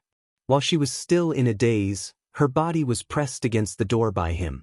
When she felt the incredible heat coming from his body, she instantly turned pale. "Mu Yaja!" She pushed him in embarrassment. How did this man turn from a well-dressed business tycoon into a wild beast the moment he entered the room? Along the way, she felt the scorching gaze in his eyes. Her heart was uneasy, but this man was too. They had just entered the door and were still at the entrance, but he seemed to be a little impatient. Mu Yaja pressed her down and lowered his head. No matter how elegant a man was, he wouldn't pretend to be a gentleman at this moment. He admitted that he couldn't wait to have her. Thus, he lowered his head and kissed her on the lips. His aggressive stance was completely on par with the ferocious strength from before. He didn't give her any room to resist at all, and he took her shock and anger into his mouth. In this aspect, men had always held the absolute initiative. No man liked to dilly-dally and oppress himself when it came to matters of the heart. He casually took off his suit jacket. He was like a teenager who had tasted forbidden fruit for the first time. He wanted to taste her. Chapter 15:11. Other than her, he had never touched any other woman. However, out of so many women, he could not resist her. He could not get enough of kissing and tasting. On the way back to the hotel and even on the way back while carrying her, he pretended to be calm and looked at her. However, in his mind, he had already thought of several angles and positions. He had even planned out what position he should change to tonight so that he could have her without restraint. In this world, it seemed that she was the only one who could fit him perfectly. Just thinking about it made it hard for him to control himself.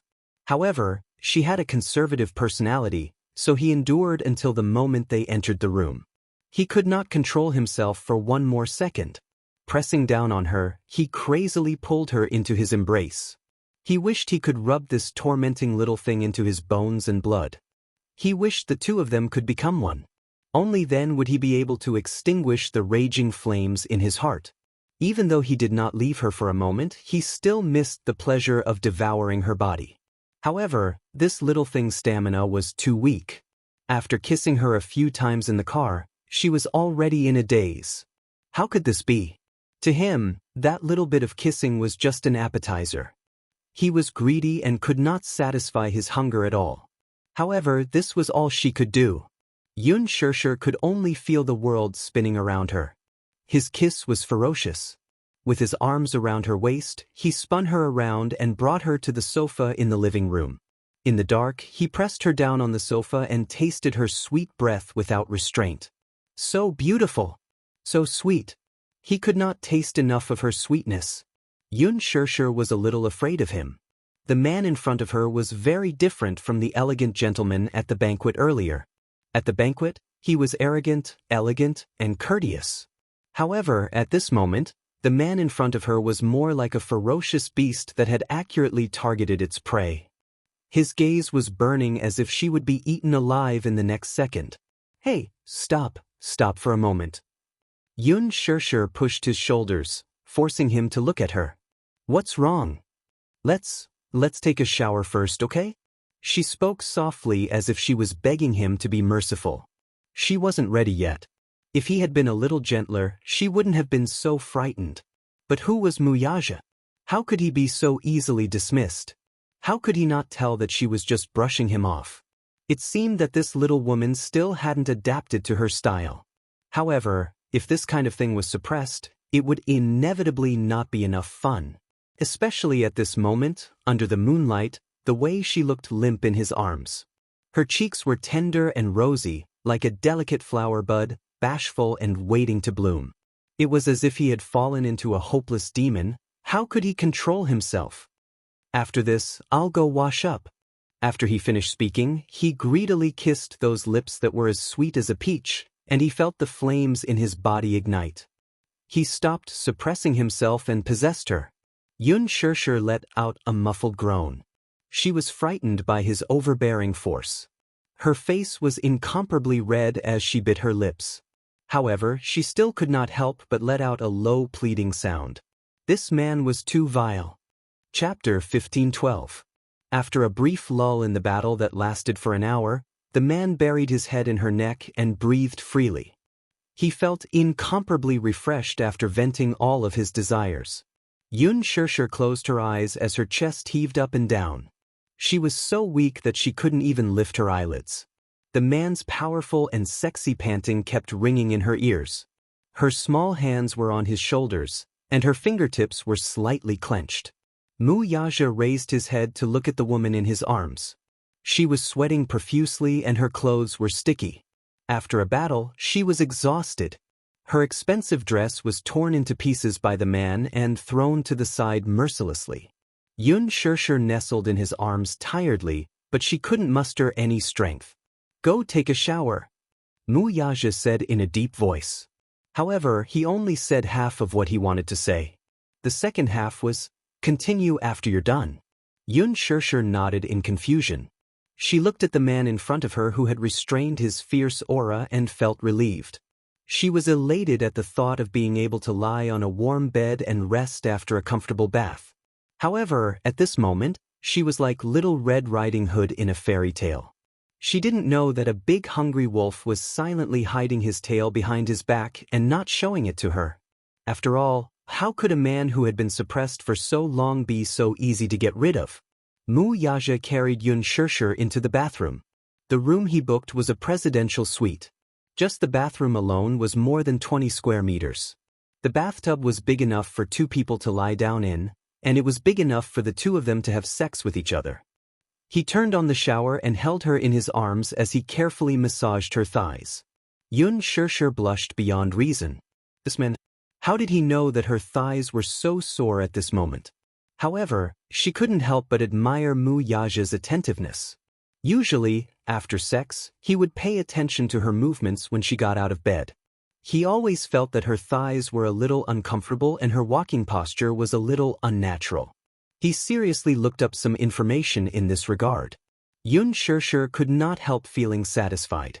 She nestled in his arms and allowed him to knead and pinch her as she fell into a sweet sleep. Just as the bathtub was filled with water, the doorbell suddenly rang. Wuxia raised his eyebrows suspiciously. He didn't want to pay attention to it, but the person outside the door saw that no one was paying attention and rang the doorbell even more impatiently. Xianxia was awakened by the doorbell. She looked up and opened her eyes in confusion. "Who's ringing the doorbell?"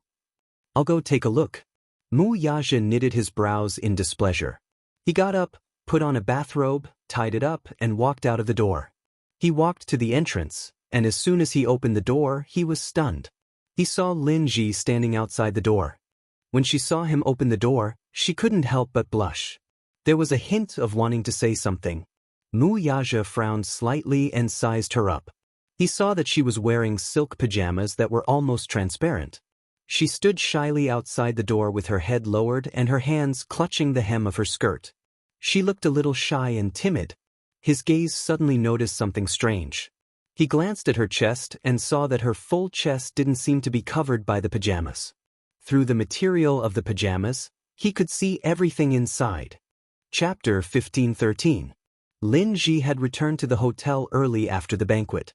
She was ambitious and had been preparing for tonight's event for a long time. When she saw Wuxia at Louis Vuitton's studio, she was stunned. Wuxia was the biggest boss behind Huanyu. He held the largest share of Huanyu's shares and was the boss of Huanyu. He could also be said to be the emperor who controlled the entertainment industry. However, as the successor of Wuxia, He was used to keeping a low profile and rarely exposed himself to the limelight. Everyone thought that he would be an ordinary man. However, when Lin Ji saw this mysterious business tycoon with her own eyes, she was shocked. Oh my God! What a handsome and cool man. He completely shattered her original impression of this man. He was tall and slender, with an imposing aura. His handsome features were exquisite, and his perfect and elegant temperament crushed all the little fresh meats in the entertainment industry. He was so handsome. If he was in the entertainment industry, he would definitely gain countless fans. However, this man was a business tycoon, an elite of the empire. He held the vast Mu Empire in his hands and was incomparably honorable. A man like this, no matter what kind of woman, would flock to him like a flock of ducks. Was Mu Yaja Xianxia's sugar daddy? Lin Ji could not help but be suspicious.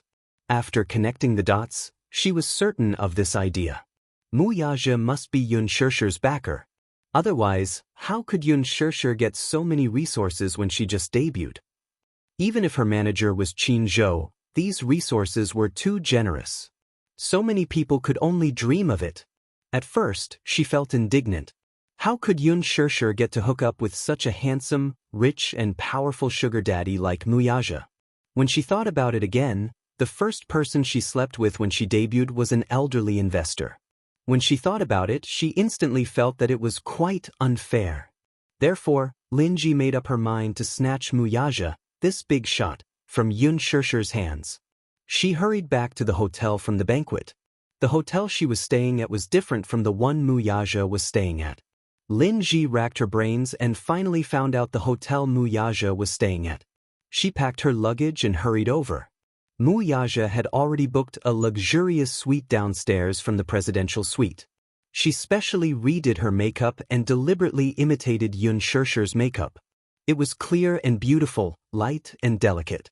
Mu Yaja took a fancy to Xianxia because he liked Xianxia's aesthetic style. Pure, immature, and even like a young student.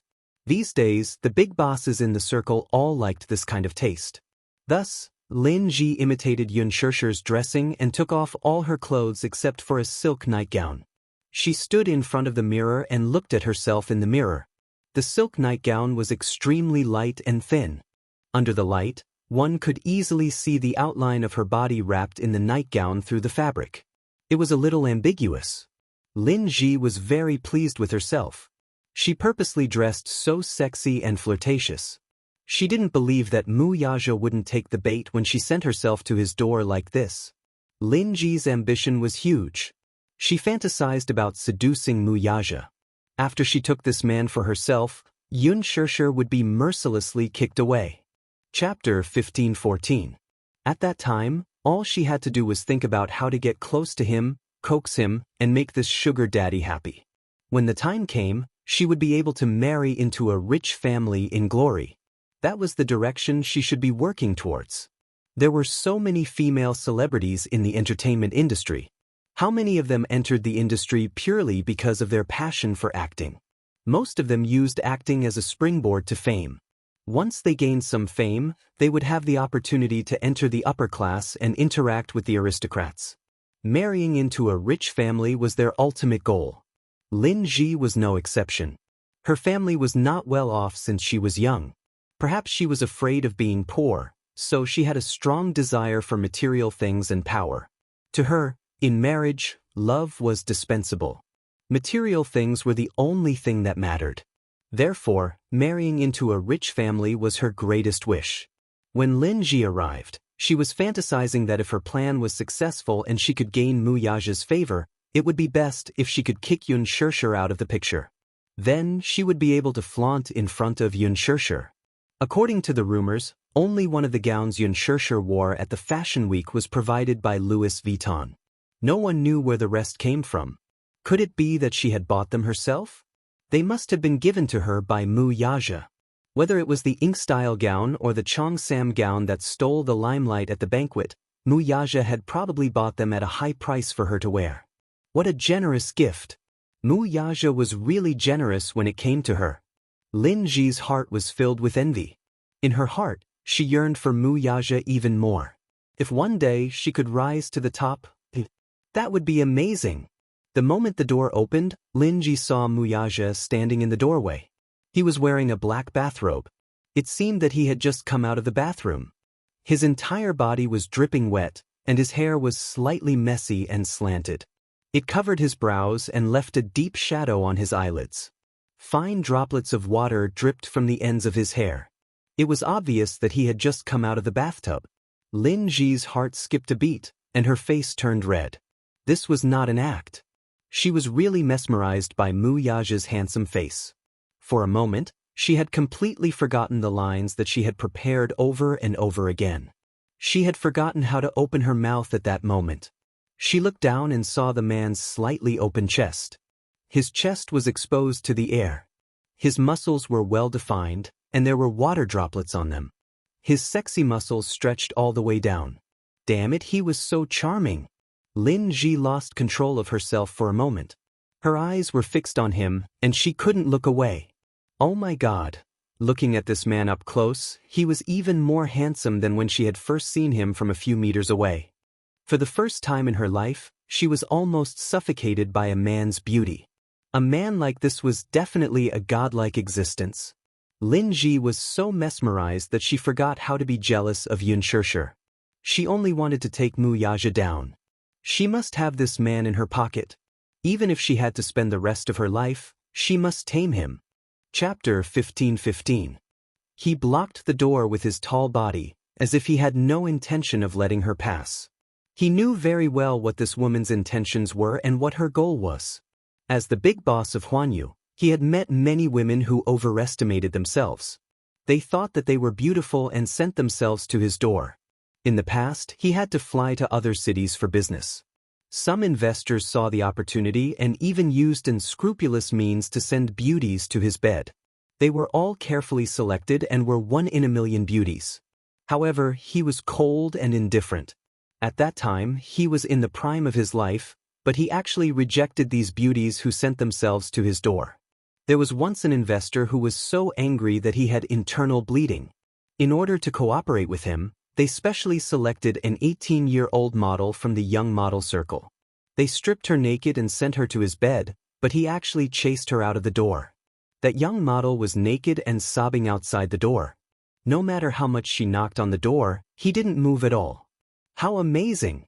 Lin Ji obviously hadn't heard of these rumors. She thought that with Wuxia's young and vigorous age, she could successfully climb onto the dragon bed if she dressed up a little more charmingly and sexily. But was that possible? Wuxia was a normal man. He also had vigor and desire. However, this kind of desire could only be shown in front of one person. As for the rest, he simply ignored them to the end. Thus, when Lin Ji was full of anticipation, she saw his handsome brows slightly raised and he said coldly, "What's the matter?" His handsome and cold face didn't have the slightest ripple. It was cold and indifferent, as if covered in ice and snow. Lin Ji was stunned. It was a completely different way of opening from what she had imagined. In her imagination, when she appeared dressed like this, shouldn't this man see through her motive at a glance and then pull her into the room? Was there something wrong with her?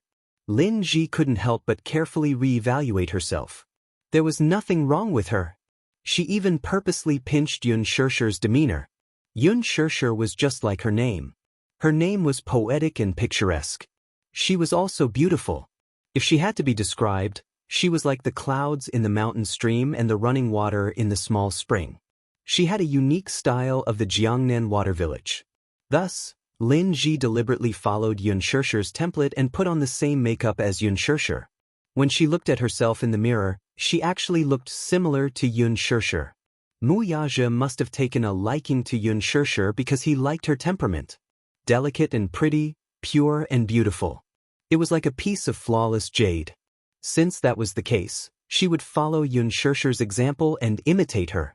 However, from Wuxia's indifferent eyes, her meticulous plans seemed to have some flaws. Not being able to attract this man at first glance made her feel a little frustrated. However, Lin Ji wasn't discouraged. When it came to sending herself to the door, Lin Ji knew that she had to be thick-skinned. She couldn't care less about face and dignity. Even if she had to beg him on her knees, she had to beg him to take her. Thus, Lin Ji raised the hand that was originally behind her back. In the palm of her hand was a bowl. Chapter 15:16. Lin Ji held the bowl, her eyes curved into crescents as she asked timidly, "Mr. Mu, may I sit in your room for a while?"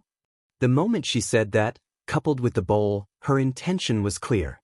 Whether it was in the open or in the dark, it was a hint to Mu Yaja.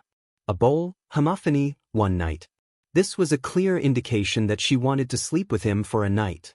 Sometimes, the unspoken rules hidden in the unspoken language were just that wonderful.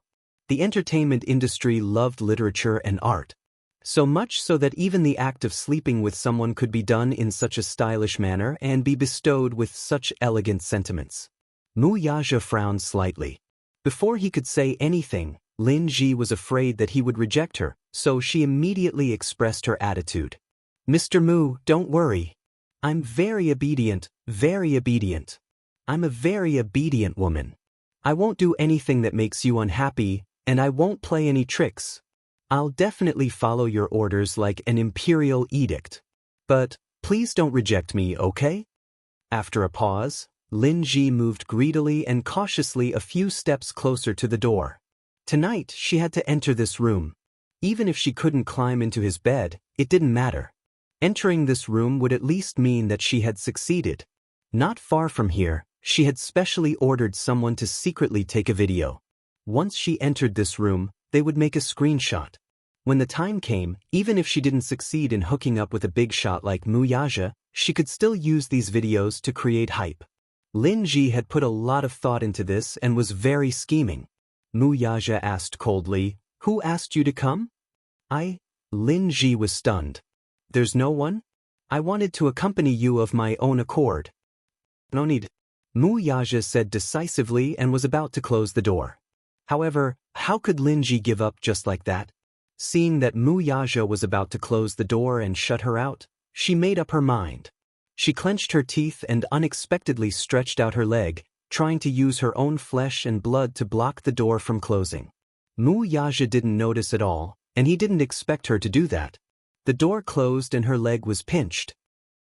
With a stifled cry, Lin Ji's legs went limp and she half knelt by the door. Mu Yaja turned around and realized what had happened. This woman actually used her leg to block the door from closing. So vicious and merciless? Most people were ruthless only because of their attitude towards others. This woman was so cruel to herself. While Mu Yaja was in a daze, Lin Ji took advantage of the moment he was distracted and limped in through the crack in the door. Even if he had to crawl into this room. Lin Ji crawled into the room and closed the door behind her. Mu Yaja was completely stunned by her unscrupulous methods. After a long while, he finally returned to his senses and let out a cold laugh. "Woman, you have some tricks up your sleeve." In order to enter his room, she had even resorted to the ruse of injuring herself to gain his confidence. Using his own flesh and blood as the price? However, he had already seen many such shameless women and had long been used to it. Would these tricks work? He didn't like her at all. "Get out." Mu Yaja didn't give her any leeway and said coldly, "No." Chapter 15:17. "Just let me stay here tonight, okay? Let me serve you well. Don't worry, I'll definitely serve you well and satisfy you." As she spoke, Lin Ji actually took the initiative to kneel in front of him and reach out, wanting to touch him. Mu Yaja glanced at her from the corner of his eye and nimbly retreated, intending to avoid her at all costs. Lin Ji was instantly annoyed. How could she forget that Mu Yaja should like reserved and shy girls like Xianxia? She actually forgot for a moment and revealed her true nature, impatiently wanting to pounce on him. He didn't like her like this. Thus, Lin Ji smiled and asked, "What do you like? Can I learn?" Mu Yaja was expressionless. Lin Ji continued, "If you like someone like Xianxia, I can also become like her." "What's your motive? You can just say it. Don't beat around the bush." Mu Yaja impatiently interrupted her. Lin Ji's eyes widened, but she heard his cold and clear voice like snow. "What's your motive? Just say it and get lost after you're done." He could very well pick her up and kick her out of the door. But for some reason, seeing her face made him feel disgusted, and he didn't even want to touch her with a finger. He could clearly see that Lin Ji's timid and shy demeanor, like Lin Daiyu's, was deliberately imitating someone else. However, some people's temperaments were very unique. When it came to themselves, it was natural, and people couldn't help but want to protect and dote on them. However, if this temperament were to be imitated by others, it would only seem suspicious and pretentious, and especially disgusting. Xianxia had a spiritual aura about her, but this spiritual aura couldn't be imitated. The hardest thing to imitate in a person was temperament. Lin Ji couldn't help but feel extremely embarrassed.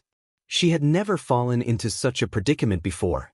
In the past, when she delivered herself to the door, those rich men who saw her were clearly like hungry wolves who saw their prey. They couldn't wait to ferociously pin her down on the bed and devour her until she was skinned alive. But when it came to him, why did he get snubbed? Not to mention that she had been given the cold shoulder, she had shamelessly entered the room, but he had chased her away. She was really unwilling to accept this. Lin Ji felt extremely wronged. She blinked her eyes, and bean-sized tears rolled down her cheeks, dripping onto the expensive carpet under her feet. But why can't I? Lin Ji suddenly raised her voice and stared at him with tears in her eyes. She looked extremely pitiful.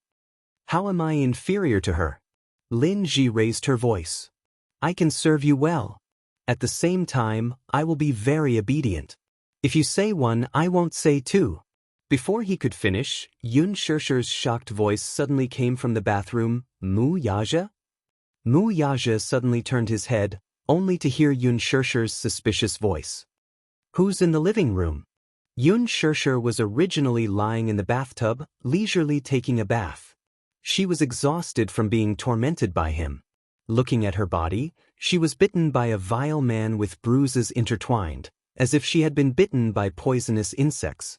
The shower in the bathroom was still running, so at first, she couldn't hear the movement outside the door at all. Until Lin Ji's grievances and cries alarmed her. Only then did she realize that there was someone else outside the door. Chapter 15:18. However, her brain was slow to react and she couldn't remember who it was. However, she could tell that it was a woman. Xianxia was shocked and curious about what was going on outside the door. She could hear a hint of conflict in the woman's voice. Hence, she stood up and casually wiped her body. Then, she put on a bathrobe and walked out of the room. Mu Yaja? Xianxia called out softly again, but it sounded very natural.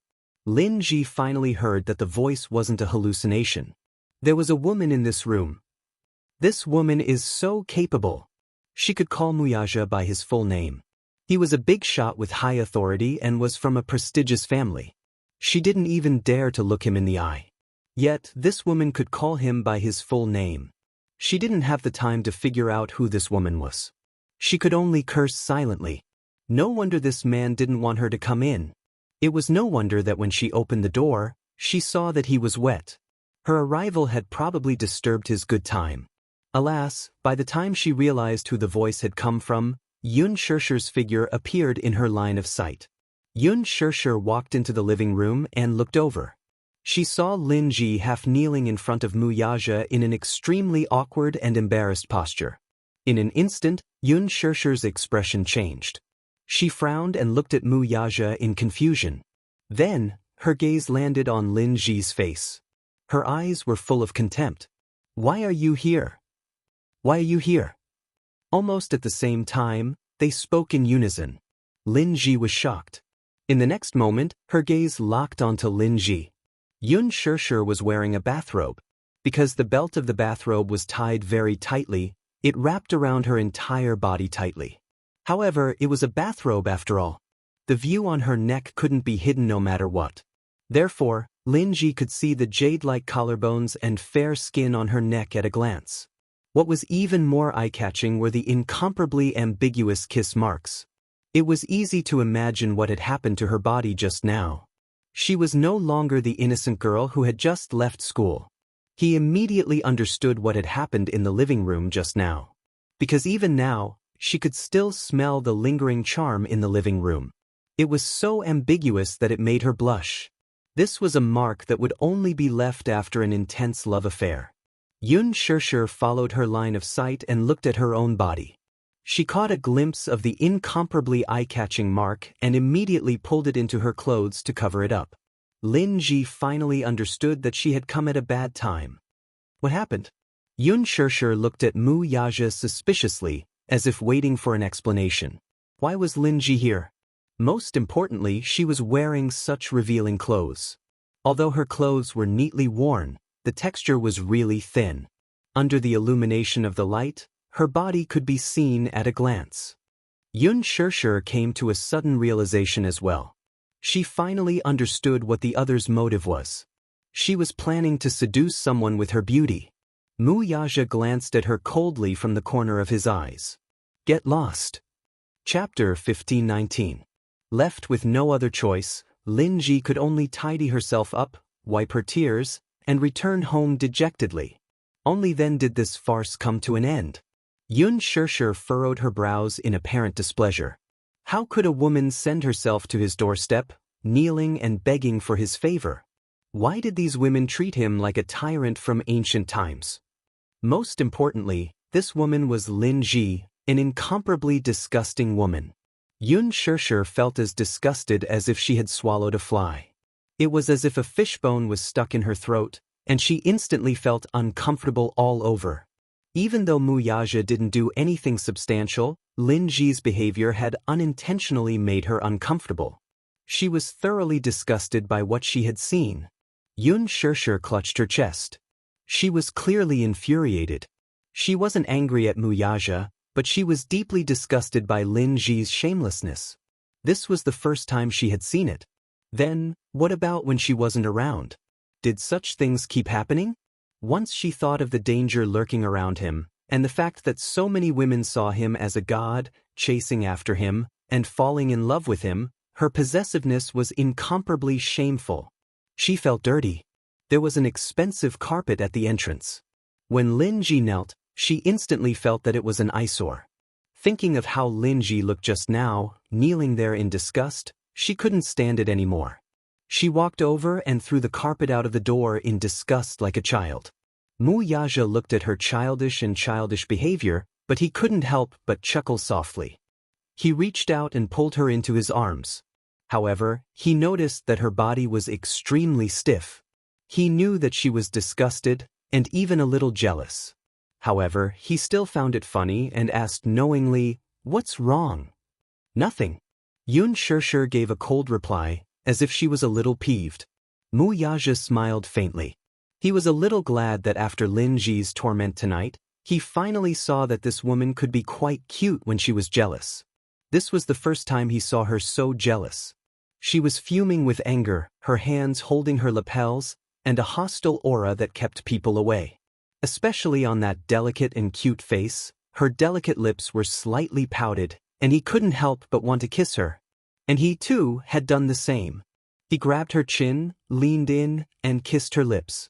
Xianxia pushed him away a little angrily, and questioned him a little unhappily, "Does this happen often?" Compared to her inexplicable anxiety, he seemed to be very patient, and responded unhurriedly, with a nonchalant attitude. Xianxia was even more displeased. Do women like her often come knocking on your door in the past? The she was referring to was naturally Lin Ji. She wondered if there were many women like Lin Ji who had ulterior motives, coveting him. Were those women still sending themselves to his door dauntlessly, like a stream of carrots crossing the river, and begging for his favor? They were clearly in a civilized society of the 21st century, but these things that only happened in ancient times were really happening to her now. How laughable! There were actually women who trampled on him like this. He was happy to see her doubtful attitude. Chapter 1520. Did this stupid woman finally have a sense of crisis? Did she finally understand that her man was also in high demand and that many women were eyeing him covetously? Finally, she was worried about this too. Mu Yaja was especially satisfied. However, he pretended to be natural and said, "A lot." His provocation was not intentional. Hence, Xianxia did not detect anything unusual from his tone. She frowned and looked shocked. "A lot? The man's lips curled into a smile as he retorted, "Isn't it normal?" Xianxia was suddenly speechless. Yes, wasn't this a very normal thing? There were many such scenes in the entertainment industry. Lin Ji was one of them. Yan Bingqing, Han Yuyan, and the other A-listers had all done the same.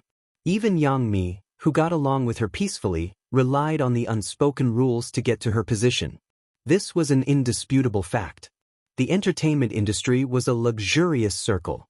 Beauties, money, power, and all kinds of darkness could find shelter here. Xianxia's body stiffened when she thought of this. Mu Yaja said lazily, "There are many women in the entertainment industry. In order to get to the top, they send themselves to the rich man's room. What you don't know is that whenever I book a hotel, my hotel room number and all other information will be revealed in the next second. Then, many women will appear at my door, dressed in all kinds of flirtatious and seductive clothes." Xianxia asked relentlessly, "What about you? Do you open the door and let them in?" Mu Yaja was very calm about this. Xianxia was clearly skeptical of his claim. Then what exactly was the situation just now? Mu Yaja said, "In the past, I didn't like to interact with women in the industry. I thought they were dirty and disgusting. Those bodies looked beautiful, but under those beautiful faces, there was greed and lust. I didn't like it." What about Linji? Xianxia obviously did not want to let go of this point. "Why did you let her in?" Mu Yaja frowned. He was indeed wronged on this point. Was he the one who let this woman in? "I closed the door. Then she used her leg to block it." Xianxia was shocked again. There was such a thing. This was too much. How could she be so shameless? She was rejected and still shamelessly came to him. How thick-skinned. Xianxia uttered these words with a frown.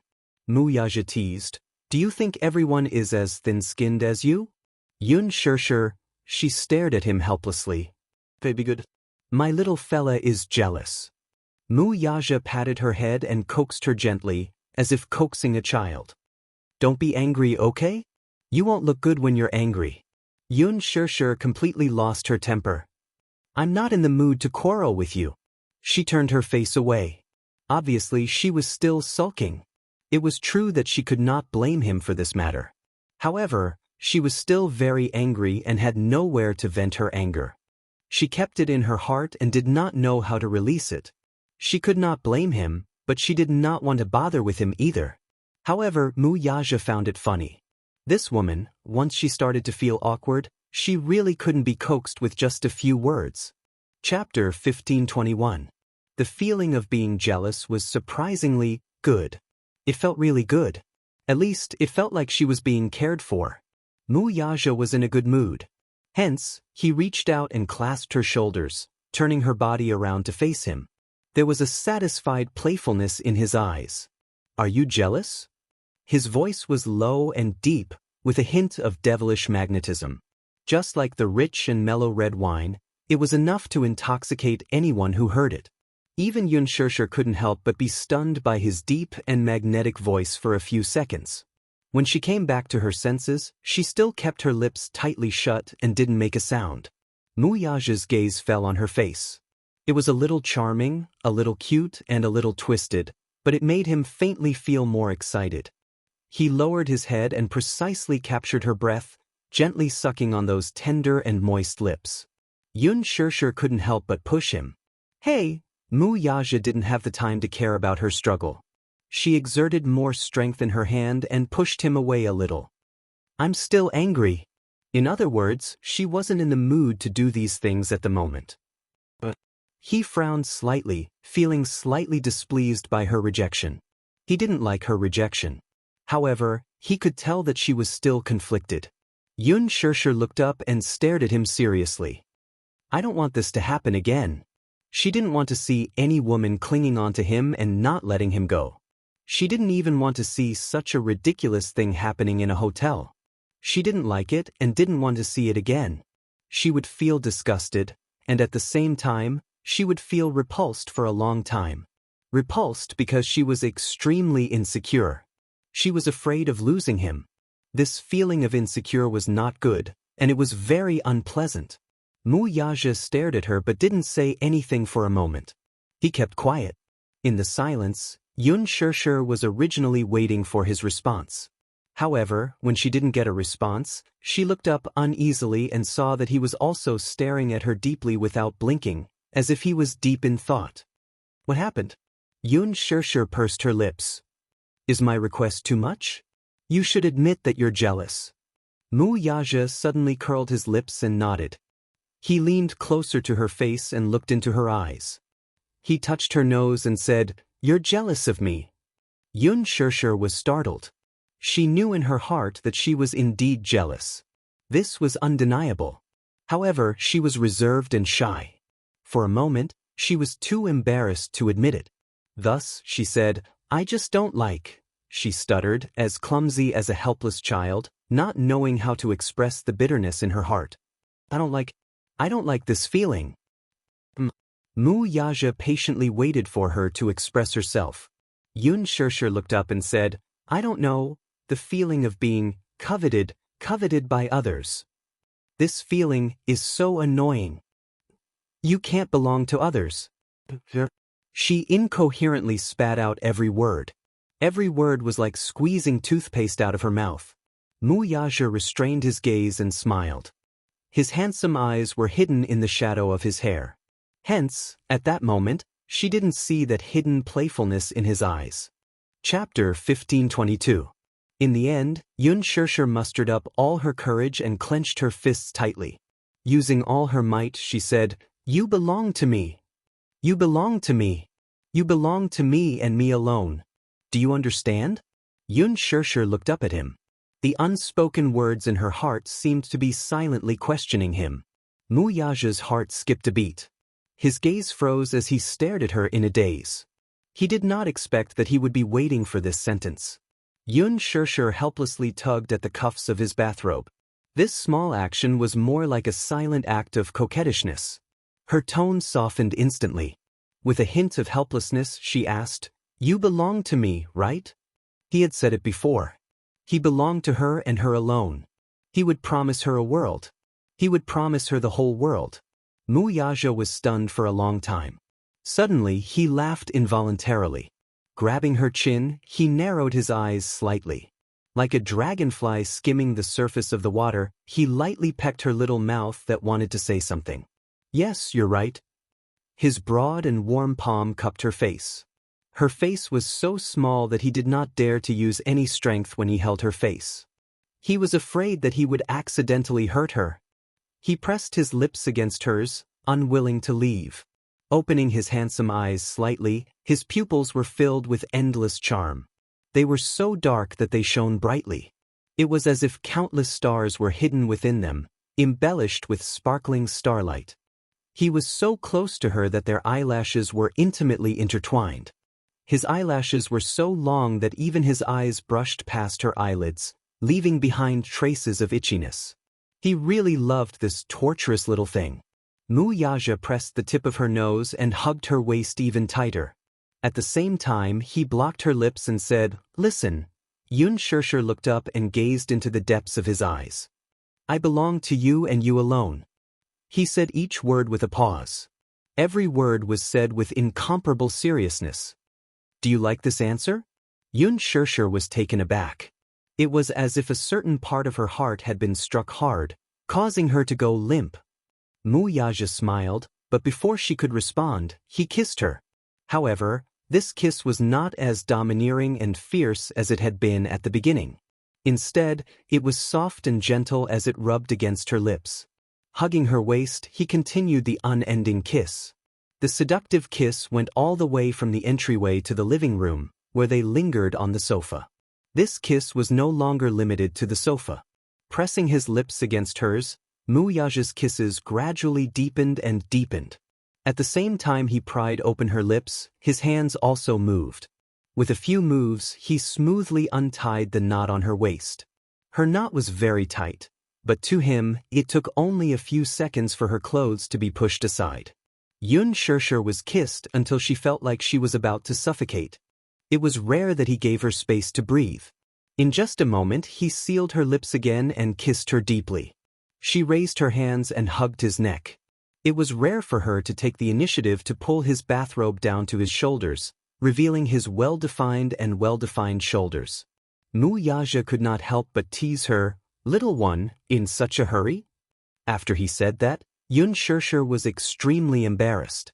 Her face suddenly turned red as she stopped her actions and wanted to withdraw her hands. Chapter 1523. Wuxia's overly flirtatious words really made people blush and their hearts race. In front of others, he always gave people the impression that he was pure and ascetic, and he wasn't that enthusiastic about such things between men and women. Therefore, in the wealthy families, many young ladies from prestigious families flocked to him like ducks. It wasn't because of anything else. It was because other aristocratic young masters like him often had messy relationships with men and women. However, there had never been any rumors about him having a messy relationship. This was already considered extreme among the wealthy families. But in reality, there wasn't a man who wasn't passionate about such things in bed, and there wasn't a man who really said that he was pure and ascetic. This matter also depended on the partner. In other words, even if Linji tried her best to strip off all her clothes and stood in front of him flirtatiously, he might not even bat an eyelid. However, even at this moment, the woman in his arms stood in front of him fully clothed, without doing anything. Just one look was enough to make him have the urge to take her ruthlessly. He was a man who was full of energy, and he could maintain it for a long time at a time. After the two of them finished their session on the sofa, Xianxia was so tired that she couldn't stop panting. Looking at the man, he frowned and didn't feel that he was satisfied. This place was too small. There were many actions that he couldn't perform at all. In such a small battlefield, there was no place for him to use his skills. Thus, he hugged her, carried the woman who was panting, and strode into the bedroom. He threw her on the bed. Her petite body bounced slightly on the huge king-sized bed. Then, his tall body covered her in a dark mass and took advantage of her. Almost coherently, he merged with her again and continued what he hadn't been able to enjoy just now. At this moment, he was worn down by her to the point that he didn't have any rationality at all. This little thing, damn it, was so beautiful. He was especially greedy for the warmth in her body, and he couldn't bear to come out again. Accompanied by her intermittent moans, it made his blood boil even more. No matter what, he didn't know how to be satisfied. He couldn't wait to give it to her like this. "I can't. No, I can't." Xianxia gripped the bedsheet tightly and almost cried. She begged, "Wuxia, I'm dying." Her absurd pleas for mercy almost caused a certain man who had been cultivating to break his cultivation when he heard her words. He held back his laughter, leaned over and seductively bit her ear, but said in an incomparably domineering manner, "I won't let you die." Xianxia didn't even have the strength to glare at him. Ridiculous. It was too absurd. It was not until the wee hours of the morning when she begged him in every possible way that he was willing to give up. The absurdity that she had suppressed for so long was finally released. She couldn't bear to let it end just like that. Xianxia was tormented by him to the point that her bones were about to fall apart. She begged for mercy again and again, but it was useless. This man who seemed to have inexhaustible energy did not listen to her at all. Even when she was exhausted, he still used those shy postures to torment her and provoke her. It was too vile. This man was simply a monster. It was as if he had inexhaustible energy. Chapter 1524. Sure. His voice was so soft that it seeped into her bones. Wuxia leaned close to her ear. His eyes were slightly open, and his thin lips were close to her ear as he murmured. He lovingly stroked her hair. He especially liked the look on her face at this moment. She was languid, intoxicated, and extremely enchanting. He had never thought that he would be so infatuated with a woman. Infatuated, immersed, and unable to control his emotions. All along, he had been proud of his strong self-control. He wouldn't be infatuated with things that he shouldn't be infatuated with. He could pick them up and let them go easily. However, now, he had a concern in his heart. At the same time, he was a little annoyed, but at the same time, he was conflicted and satisfied. Men were sometimes contradictory. They longed for freedom, but they were also greedy for warmth. Xianxia snuggled in his arms. In the warm room, they wandered charmingly. She hugged him and fell asleep very quickly. She was too tired. She was exhausted. After the carefree and unrestrained feeling, exhaustion hit her like a wave. Wuxia carried her into the bathroom and helped her freshen up. Under the light, he saw the marks on her body that looked like she had been bitten by poisonous insects. The bruises intersected with each other, and there was no doubt that these were his masterpieces. Vaguely, there was an inexplicable sense of accomplishment. A man's pursuit should be this desire to conquer. When Xianxia woke up, it was already noon the next day. When she opened her eyes, she heard the sound of newspapers being flipped. In the quiet room, it was a little abrupt. Xianxia turned her head and saw Wuxia sitting in front of the floor-to-ceiling window in the bedroom. He was actually leisurely flipping through the newspapers. She was about to sit up, but the moment she moved, she felt as if her body was falling apart. She couldn't help but frown and let out a long, "Oh." It didn't matter if she didn't move, but when she moved, there were a few strange cracking sounds coming from her waist. Xianxia was really worried that her bones were really falling apart. Her movements alerted the man who was reading a newspaper by the window. Wuxia turned his eyes and looked at her. Against the light, the afternoon sun in Milan poured down on his body and dyed his hair a warm color. "He's awake?" His voice was clear and seductive, and he sounded leisurely. Xianxia was a little embarrassed as she replied, "Ing." She hid under the blanket and shyly curled into a ball. The moment she lifted the blanket, she inadvertently glanced at her body. The marks all over her body made her so embarrassed that she no longer had the courage to get out of bed. Like a coward, she shrunk back into the blanket. Wuxia couldn't help but smile at her adorable reaction. He got up and walked to the bedside. He sat down and reached out to grab a corner of the blanket, wanting to lift it. "No!" Xianxia struggled for a moment and clutched the blanket tightly. She looked at her as if she wanted to say something. Wuxia couldn't help but laugh. "Which part of your body have I not seen before?" Although she said that, she still felt that it was so damn embarrassing. Her body was covered with those marks. It was so embarrassing. Xianxia wanted to cry to death.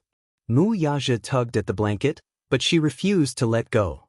She accidentally pulled her waist and instantly scrunched up her little face in discomfort. It was so sore and painful. Wuxia saw that her expression was a little strange. He frowned a little worriedly and asked, "What's wrong?" Xianxia shook her head. "What's wrong?" Chapter 1525. Wuxia didn't know whether to laugh or cry. "Turn over and lie on your stomach on the bed." She let out an "eh," as she didn't understand why he said that. "Be good, lie on your stomach." He guided her gently and patiently. Alas, she was still on her guard against him as if he were a wolf. She glared at him as if she was afraid that he would pounce on her the next second, just like he did last night. Her vigilant gaze made him not know whether to laugh or cry. "Why are you so guarded?" Since when? Although Xianxia didn't admit it, the vigilance in her eyes couldn't be concealed. Wuxia said faintly, "You don't have to be so guarded against me. Firstly, I just want to give you a massage now. Secondly, I want you, so there's no use for you to guard against me." Since he had already said so, Xianxia didn't dare to go against him. Hence, she obediently turned over and lay on her stomach on the bed. Wuxia opened the drawer. There was a box of rose essential oil that the hotel had prepared. He applied some on his hands and started to massage her. His technique wasn't considered professional, but it was just right to relieve some of the soreness. His broad palms rubbed the acupuncture points on her waist gently. She had never seen such a patient side of him serving someone. The man who had always been noble and imposing actually knew how to give someone a massage? If it was someone else, they wouldn't even dare to believe it. But Xianxia had the fortune to taste the feeling of being served by this man. At the same time that she felt comfortable, she also felt a little smug. This man really knew how to be considerate sometimes. After about half an hour, the soreness finally subsided a little. Xianxia let out a long sigh of contentment as her eyebrows slowly relaxed. She rolled into the bed and hugged the soft blanket. She stretched her waist again before she let out a long sigh of contentment. Comfortable? Wuxia patted her smooth little butt lightly. Stupid woman, be careful not to catch a cold. The doorbell rang. Wuxia got up and opened the door. Two people from the fashion store and the underwear store came in with exquisite packaging. Chairman Mu. Hello, sorry to disturb you. Wuxia nodded and gestured for them to put the clothes on the sofa. It turned out that he had woken up a long time ago. After tidying himself up, he called someone to send his clothes over. Xianxia didn't have a change of clothes, and the only dress she had was torn by him. She didn't care about it at that time, so she didn't know about this bad news for a while. If she knew that Wuxia had casually tore the 8-figure dress he had given her into pieces and threw it into the trash can like garbage, she would definitely cry from anger. It was not that he did not cherish that dress, but at some point in time, a man pursued a desire to conquer. At the same time, he did not want her to wear this dress again. Too enchanting, too eye-catching. When she wore this dress, no matter how it covered it, it made her look exceptionally sexy and beautiful. She was his treasure. This kind of beauty was not allowed to be coveted by others. When he sent the clothes into the bedroom, Xianxia saw the exquisite packaging in his hands and was a little confused. This is new clothes. Wuxia put it on the bed. It's already ironed. Just wear it directly.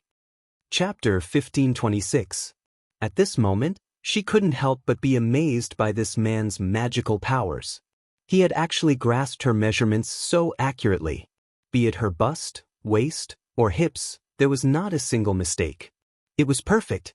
The style of the clothes was also good. The fabric was tight and covered all the marks on her body. Otherwise, she really wouldn't know how to face others. Especially her neck, which was full of love bites, could be seen at a glance. Oh my God, what exactly did he do to her body? Xianxia felt angry and amused at the same time. Wuxia ordered someone to deliver breakfast or lunch. After Xianxia ate, she suggested that they go shopping. Since they were already there, they should buy some souvenirs before leaving. There's nothing to shop in Milan. Wuxia didn't have any good suggestions. Milan was a paradise for shopping maniacs, but there wasn't anything special about it. The flight had already been arranged. Xianxia decided to return home early. Hence, she made a call to Xianxia to inform him. You're returning home today? As expected, Xianxia was obviously very angry when he heard that she was returning home early. There are a few more special shows coming up. If you don't stay and perform well, why are you rushing back now? Why don't you go to heaven? Xianxia said aggrievedly, I saw that I was on the headlines. I'm already satisfied. Xianxia was speechless. Xianxia said pitifully, Chairman Qin, let me go back home. I'm so tired. I want to have a good rest. There are still a few more scenes to shoot. I need to conserve my energy so that I can handle those high-intensity scenes. Xianxia then said mercifully, forget it. You go back home first. If you don't want to appear in the airport show, then so be it. On the way to the airport, they passed by a fashion plaza in the center of the bustling city. On the huge electronic screen, there was a report about the fashion banquet last night. She and Wuxia were there. Xianxia looked at the image of her and Wuxia holding hands, and the corners of her lips curled up involuntarily. On Weibo, there were endless reports about Fashion Week. Many media websites had created special reports about Fashion Week. However, because it was Wuxia's first official appearance in front of the media, there was no doubt that she used Wuxia's presence to jump onto the headlines like a rocket. For a long time, the public had many speculations about the mysterious young CEO of Mu Group. Finally, at the Milan Fashion Gala, the mysterious Crown Prince finally unveiled his mysterious veil. His handsome appearance and elegant temperament immediately attracted the attention of countless people. Wuxia's appearance was undoubtedly breathtaking.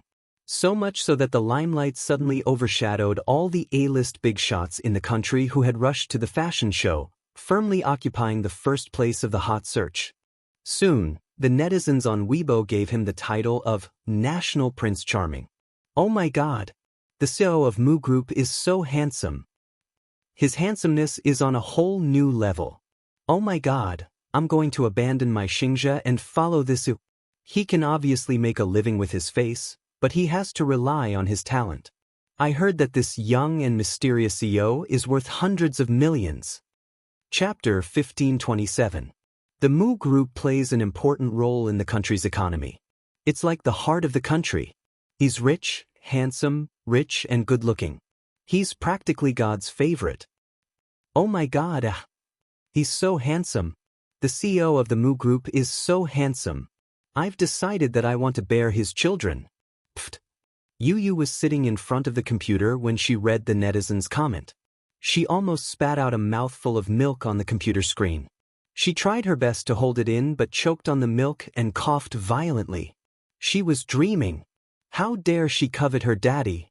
She even said that she wanted to bear daddy's children? Was that even possible? Yu logged into her account. Her fingers flew across the keyboard as she typed a few lines of words. Arthur, do you think you can sleep with him? Auntie, let me kindly remind you that it's daytime now. Go to the supermarket and buy a pillow. It'll be faster for you to dream. A few seconds after he replied, the netizen retorted angrily, Who are you? I want to sleep with my idol. What does that have to do with you? You're such a busybody. Yu frowned and sneered. She replied, Wuxia is my daddy. Of course, I have the right to say that. Andy, just give up. My daddy is already taken. After she finished typing, Yu leaned against the back of her chair elegantly. She looked relaxed and relaxed. Less than 10 seconds later, the netizen replied, I think you're the one who's dreaming, right? You even said that he's your daddy. Or you. Where did this primary school student come from? You're crazy. Wuxia is your daddy. Who would believe that? Yu raised her eyebrows but did not reply. She turned off her computer and walked to the French windows. She was in a good mood. Seeing mommy and daddy appear in front of the public together, seeing them holding hands, this feeling was really good. It turned out that happiness was not a difficult thing after all. After Xianxia returned to China, she hurried home. When Yu found out that his mother had returned to the country, he personally cooked a sumptuous feast. His culinary skills were getting better by the day. Compared to his past culinary skills, his culinary skills were obviously on another level. Xianxia only tasted one bite of the pork belly he made, and she felt so happy that she could fly to the sky. Oh my god! It was too delicious. No matter how delicious the food was, it couldn't compare to her son's cooking. While Xianxia was crazily cramming, she felt that she was simply too blessed. Not only did she have an obedient and adorable son, but this son also had superb culinary skills. Her stomach was completely captivated. She was viciously jealous of her future daughter-in-law as she tasted the chicken soup that Yu had personally brewed. Tears were about to fall from her eyes. Yu sat at the side and exchanged glances with Wuxia and Wuqian. A row of black lines appeared on their foreheads. Mommy? Xianxia looked up at him. What's wrong? My precious son? Yu looked at her with disdain and was a little speechless. Did you really come back from Milan Fashion Week? Of course. Before Xianxia could finish her sentence, Yu frowned and said disdainfully, but looking at the way you eat, you look like you escaped from a refugee camp in Africa. Xianxia was quite upset. She instantly felt as if thousands of arrows had pierced her heart. She complained in an aggrieved manner, You have such a sharp tongue. The truth always hurts. Chapter 1528. Wuqian couldn't hold it in any longer and spat out a mouthful of chicken soup onto the table. Wuxia's lips twitched violently. He glanced at the petrified and hurt woman and said, Good son, I thought you would be used to it by now. Yu snorted and said, I am used to it. But the way you eat is too ugly. Wuqian gritted his teeth and held back his laughter. He carefully looked back and forth between Yu and Xianxia. Xianxia tried to explain herself. I'm hungry. Also, Yu's cooking is so delicious that mommy can't control my hunger. You don't care about your image when you're hungry? Yu raised his eyebrows and said disapprovingly, Mommy, how many times have I told you? You have to be ladylike and elegant. Yun Shirshir explained, Mommy has always been very elegant and has maintained a ladylike image. After she said that, she didn't forget to blissfully wink at him. Yu Yu clutched his chest and said, then Mommy should be considerate of Yu Yu's feelings. The way you eat is too scary. Yun Shirshir almost exploded from Yu Yu's sharp tongue. This child was getting more and more sharp-tongued. How scary was the way she ate? Yun Shirshir felt hurt and said sadly, You, please don't be so mean. Mommy will pay attention to her table manners. That's more like it. Good mommy. After he said that, he added, Eat slowly. Otherwise, it won't be easy to digest. The soup is still warm. If you drink it too quickly, it will burn your throat. Yu Yu's chicken soup was very good.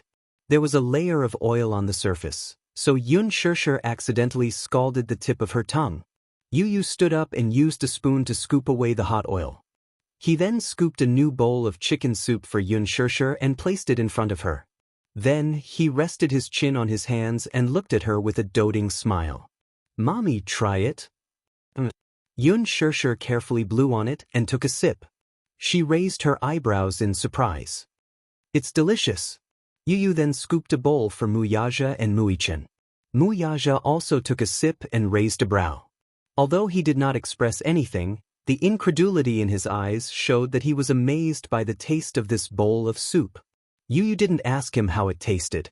He was very confident in his cooking skills. He spent a lot of effort on this bowl of chicken soup and tasted it personally.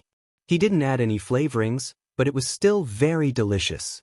Judging from Daddy's expression, he was also amazed by this bowl of chicken soup. Little Ichen, on the other hand, was drinking without a word. Although his face was expressionless, he was still smacking his lips in satisfaction after gulping down the entire bowl of soup. It was obvious that he was not satisfied yet. Yu Yu, when you get married in the future, will you still be willing to make chicken soup for Mommy? Yun Shirshir suddenly asked pitifully. When she thought about how happy Yu Yu's future wife would be, Yun Shirshir finally understood why there were so many grudges between mother-in-law and daughter-in-law. When she thought about it, she actually felt a little sad. Yu Yu replied matter-of-factly, Of course. Yu Yu will take care of Mommy's chicken soup for the rest of my life. Yun Shirshir was very touched. At the same time, she was also touched by Yu Yu's cute and witty reply. So cute. Let Mommy kiss you. Chapter 1529. After returning to China, Yun Shirshir rested peacefully for a few days. She made up for all the sleep she had missed while rushing to work. However, this peace only lasted for a few days. As soon as Qinzhou rushed back to China, a lot of work came crashing down on him. After returning from Milan, each artist team began to show their prowess and churned out press releases in full swing. Especially Lin Ji's team, they exaggerated the grand occasion of Lin Ji's red carpet appearance to the heavens. It was as if a fairy had descended to the earth and stunned everyone. However, no matter how much they exaggerated, the photos were just placed there. It didn't give people the impression that she was stunning. The main reason was that after Qinzhou's team displayed Yun Shirshir's live photos, it gave people the impression that Lin Ji's style was overshadowed. Without comparison, there would be no harm. This sentence was the absolute truth when it came to this matter. This infuriated Lin Ji's team, especially Lin Ji. Her face turned ashen when she saw the stark contrast between how the netizens were belittling her and Yun Shirshir. She couldn't stand the sharp eyes of the public. Lin Ji had always boasted of being the #1 beauty in ancient costumes, but she couldn't stand being compared to Yun Shirshir. Her temperament was clearly defeated. This Qinzhou is really something. As soon as he returned to China, he couldn't wait to start a bloodbath. He wanted to praise Yun Shirshir to the heavens. However, wasn't it just bragging? It only took a short while for Qinzhou's team to be smug. After the popularity of Fashion Week, who would pay attention to Yun Shirshir? This time, however, Lin Ji was once again taken aback. Within a few days, Louis Vuitton's official Weibo posted a group photo that shocked the entire entertainment industry. It was a group photo of Louis Vuitton's CEO in Greater China, Han Donghua, Louis Vuitton's brand director, Shi Andy, and Yun Shirshir. The three of them sat together, smiling at the camera. When the official Weibo posted this group photo, it only included a handshake and a heart-shaped emoji. No other information was revealed. However, this photo set off an uproar in the fashion industry. Han Donghua, the CEO of Louis Vuitton's Greater China region and the CEO of the Greater China region. It could be said that his status was incomparably noble. He had never taken a photo with any female celebrities in the country and was a relatively low-key person. As for Louis Vuitton's brand director, Xianxia, he was one of Louis Vuitton's top executives who held great power behind the scenes. They rarely exposed their tracks to the public. Louis Vuitton's official Weibo published this group photo, which made people's imagination run wild. At that time, Louis Vuitton's official Weibo also published a photo of Xianxia and the two men. After that, Xianxia signed a contract with Louis Vuitton and became the brand ambassador of Louis Vuitton in Greater China. The outside world couldn't help but speculate. Could it be that Xianxia got Louis Vuitton's resources and became the new brand ambassador of Louis Vuitton in Greater China? If that was really the case, then this was a top-notch resource. At least, in the country, no female celebrity could get such a resource. Not long after, Xianxia Studios' Weibo posted a group photo of Xianxia and Han Donghua enjoying dinner together. The two of them sat together, smiling, and had a tacit understanding. Chapter 1530. Half a month later, this guess was finally verified. Xianxia's personal Weibo published a series of large posts and announced that she would be LV's brand ambassador. Once the news came out, it caused a huge commotion. Especially Lin Ji, she was so angry that her teeth were about to break. In fact, during this trip to Milan, Qin Zhou had met up with Han Donghua to discuss this matter. He and Han Donghua were old friends and had a good relationship. Coincidentally, Louis Vuitton was looking for an ambassador to expand the Chinese market. Hence, during this Milan Fashion Week, Qin Zhou strongly recommended Xianxia to Han Donghua. At first, Han Donghua was a little hesitant. After all, Xianxia had just debuted not long ago. Whether it was fame or popularity, it was still very limited. However, on the red carpet, Xianxia's noble and elegant Oriental classical aura conquered him instantly.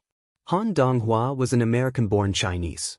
Although he grew up overseas, he was very obsessed with Oriental classical culture. Xianxia's mysterious and elegant classical aura attracted him instantly. Han Donghua mentioned this matter to Xianxia and also mentioned Xianxia to Xianxia, expressing his admiration for Xianxia. Xianxia also approved of Xianxia. However, before this, Han Yuyan's team had already contacted him and expressed their intention to work together. Louis Vuitton's headquarters also leaned towards Han Yuyan's idea of a new ambassador. After all, compared to Han Yuyan, who had debuted many years ago, Xianxia had just debuted and was lacking in many aspects. However, on the night of the fashion banquet, when Xianxia appeared with Mu Yaja in a cheongsam gown, Xianxia immediately changed his mind and decided on Xianxia as LV's ambassador for China. This was because beside Xianxia stood Mu Yaja. Just the name Mu Yaja alone was enough to convince her. This was capital. Putting aside capital, she was more outstanding than Han Yuyan. While being outstanding, they also had a lot of resources. Thus, Han Yuyan was mercilessly squeezed out. When Han Yuyan heard the news, she was so angry that she flew back to China on the same day. She was depressed for a few days and still hadn't recovered from the shock. It was too cruel. Her team had worked hard for a long time to get this resource. In the end, she actually lost to a newbie like Xianxia? What a disgrace. However, this was nothing. Han Yuyan heard that Xianxia had signed an 8-figure contract with Louis Vuitton. She was so angry that she almost vomited blood. 8 digits. An endorsement worth tens of millions. On what basis? For a big brand like Louis Vuitton, even if she was a diva, her contract would only be 8 figures. Xianxia, a newcomer who just debuted, actually signed a contract worth 8 figures? When Xianxia signed a contract with Louis Vuitton, it was only 7 figures. When Han Yuyan's team first approached Louis Vuitton, they even stated that if they could sign an endorsement deal with Louis Vuitton, they wouldn't mind paying the signing fee. Xianxia actually signed an 8-figure contract? Han Yuyen felt extremely unbalanced. Lin Ji also felt the same way. When she found out that Xianxia had signed a contract with a sky-high price, she was so angry that she cried on the spot. She couldn't help but curse viciously in her heart. How did Xianxia get this contract? Unspoken rules? Chapter 1531. At the thought of this, she had nowhere to vent the bitterness in her heart. This news alarmed Xianxia as well. Some time ago, she went overseas to relax. When she returned, she learned of this news. She had always been more concerned about the fashion industry. As a socialite, she was very particular about big brands. She was also keen on international brands like Louis Vuitton and Chanel. When she browsed Weibo and learned of this news, she was also a little shocked. Xianxia actually signed with Louis Vuitton? Brother Mu must have helped her get the resources, right? Otherwise, how could a newcomer who had just debuted get such a top fashion resource like Louis Vuitton? In the past few days after she returned, she discovered that there seemed to be a huge change in the Mu family. There was a huge upheaval in the Mu group. Mu Lianjue had passed away from an illness. The fourth son of the Mu family, a core figure with a high position in the family. Not only that, Xianxia also noticed that Mu Wanru seemed to have disappeared. The Muse announced to the public that Mu Yaja and Mu Wanru had broken off their engagement. Xianxia did not know whether to be happy or worried about this news. She was happy that since Mu Yaja and Mu Wanru had broken off their engagement, did that mean that she had another chance? However, she was worried that even if Brother Mu and Mu Wanru had broken off their engagement, so what? Xianxia, this stumbling block, had not been dealt with yet. At the thought of Xianxia, Xianxia felt that this woman was really detestable. Why was Brother Mu still not tired of her? She thought that Brother Mu would have long gotten tired of Xianxia. However, when she returned to the country, she saw Xianxia's face that made her want to strangle her to death. She was extremely disgusted. She still remembered the smug look on that B***TCH's face when she personally went to apologize to Xianxia for Brother Mu's sake. Xianxia felt as disgusted as if she had swallowed a fly alive. In her eyes, Xianxia was a lowly commoner, while she was a high and mighty noble lady. She actually wanted her to lower her head and apologize to this lowly commoner. However, for the sake of elder brother Mu, she could endure this anger. For the sake of elder brother Mu, she gritted her teeth and endured this grievance. The problem was that this lowly commoner actually did not accept her apology and even accused her of being insincere. Xianxia was so angry that she wanted to tear her into pieces. As a high and mighty noble lady, as the daughter of a socialite and the mayor's daughter, it was already a great favor for her to bend down and apologize to her. Not only did she not Xianxia, but she was also insulting her. However, this lowly commoner had Brother Mu's support and love. She couldn't do anything to her for the time being. This was what infuriated her the most. This was simply unbearable. Xianxia could not do anything to her, so she went abroad to relax. When she returned, she found out that Brother Mu and Mu Wanru had broken off their engagement. However, not long after this news was spread, Song Yunxi brought back a shocking piece of news. "Enya, do you know? Mu Wanru has gone crazy." When Xianxia heard this shocking news from Song Yunxi, she was dumbfounded. For a moment, she could not digest this shocking news. What? Mu Wanru has gone crazy? Chapter 1532. Xianxia came back to her senses and pestered Song Yunxi. "That can't be, right? Brother, you're lying." "Why would I lie to you?" Xianxia looked at him with her hands behind her back and still had some doubts. "Maybe you're joking with me?"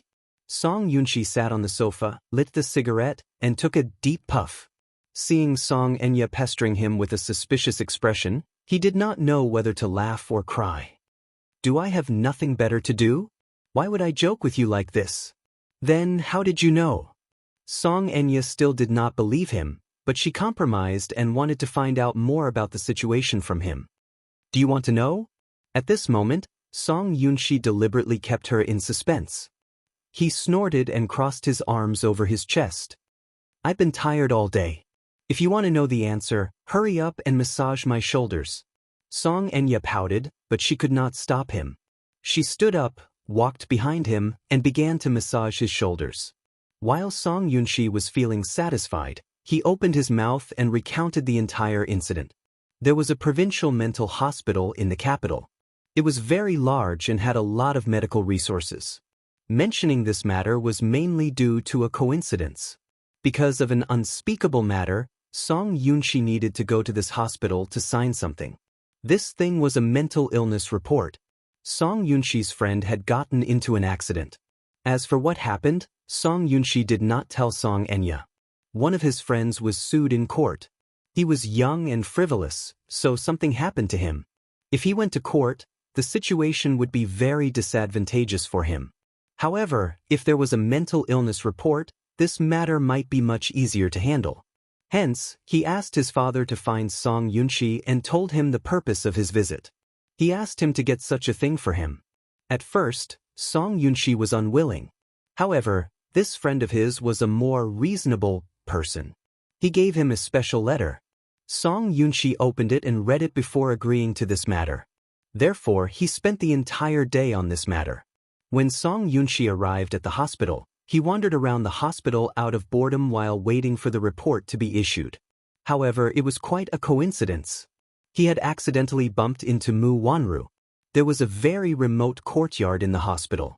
There were artificial mountains and flowing water. The environment and facilities were extremely beautiful. While he was wandering around, he saw a nurse twisting a female patient's neck and dragging her by the collar to the fountain. Without saying a word, the nurse pressed the female patient's head into the fountain. Song Yunxi was not surprised. In the mental hospital, such things were not unfamiliar. In fact, they were very common. There were many severely mentally ill patients in the mental hospital. When they acted up, they didn't recognize their relatives and went crazy. As a result, the doctors and nurses in the hospital were injured by them. Some of the nurses were good-tempered. They knew that it was because of their illness, so they didn't pursue the matter. However, some of the nurses were petty. If they were scratched or bitten by a patient, they would pull the patient to the side and punch and kick them until their faces were bruised and swollen. They would secretly torture them. Some of the patient's family members came from powerful backgrounds. The nurses would take very thin needles and stab them fiercely to vent their anger. Chapter 1533. Song Yunxi stopped and saw the nurse pressing the female patient's head into the spring pool. While pinching her body, she cursed, "Crazy! Stupid crazy woman! Who told you to scratch me? Who told you to bite me? Drown you! Drown you!" The female patient struggled crazily. Her movements were very big, and the water splashed everywhere. Song Yunxi frowned slightly. She walked forward and grabbed the nurse's arm. "What are you doing?"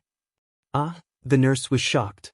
She turned around and saw an unfamiliar man in a suit and leather shoes. He was dressed respectfully. She immediately stopped her movements and looked at him in fear. The crime was caught red-handed. The nurse was a little helpless and explained incoherently that, "Sir, I'm sorry to let you see such a scene. I didn't want to, but this patient is so fierce. When she's ill, she scratches and bites like a lunatic. I had no choice but to teach her a lesson." As she spoke, she rolled up her sleeves and showed him, "Look, these are all scratches and bites from her. Sir, you'd better stay away from her, lest she hurt you." The nurse was still excitedly defending herself. The abused female patient at the side fell to the side of the spring pool and lay on the pool platform. Her wet hair covered her body in a sorry state. At this moment, she was relieved and was bending over, coughing violently. Song Yunxi frowned. When the female patient raised her head while coughing, she felt that her face was a little familiar. Sending permission quickly stepped forward and grabbed her by the collar, forcing her to raise her head. However, after her hair was scattered, a familiar face was revealed. Mu Wanru. How could it be her? Song Yunxi was completely dumbfounded. The reason why she did not recognize her at first glance was that Mu Wanru was haggard and in a sorry state. Her face was sallow and thin, and her cheeks were sunken in. All kinds of scars were exposed on her skin. Her eyes were empty and lifeless, like a puppet without a soul. She looked unfamiliar. How could it be her? Why was she here? Song Yunxi was surprised and in disbelief. She asked the nurse next to her, "What's the patient's name?" "Sir, do you know her? Answer me." Song Yunxi didn't have much patience. Her face was gloomy and serious. The nurse stammered. When she was admitted to the hospital, her name wasn't registered. However, when this patient was ill, she often said a name. "Whose name?" "What's her name?" "Xianxia. It's the same name as that popular celebrity recently, so I remember it very clearly." Upon hearing this, Song Yunxi's eyes darkened. He turned around and looked at her. With a suspicious gaze, he probed, "Mu Wanru?" As soon as he called out this name, she seemed to have some reaction to this name and turned her gaze towards him. "How do you know my name?" Mu Wanru was like a young and childish child. She laughed crazily a few times, pointed at him, and then pointed at herself. You know me?" Song Yunxi turned pale with fright. His suspicions were confirmed. This person was Mu Wanru. But why was she here? This was a mental hospital. A place where mental patients were locked up. Chapter 1534. Why are you here? As soon as Song Yunxi finished speaking, Mu Wanru suddenly saw a nurse walking toward her from the side. She immediately panicked and hid behind Song Yunxi. She pointed at the nurse and wailed, "Devil! You devil! You're the devil who killed my child. Don't come over. Get lost. Get lost." She screamed crazily and hid behind Song Yunxi. Her eyes were wide open as if she had seen a ghost. Song Yunxi's face was filled with embarrassment. The nurse had a helpless expression on her face.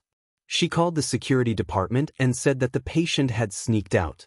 Even when the security department escorted Mu Wanru back to the ward, Song Yunxi was still in a daze. Later, she found out from the hospital director that the patient had gone crazy due to excessive stimulation. She also suffered from a very strong paranoia and her mental state was extremely unstable. She was sent here by a mysterious person.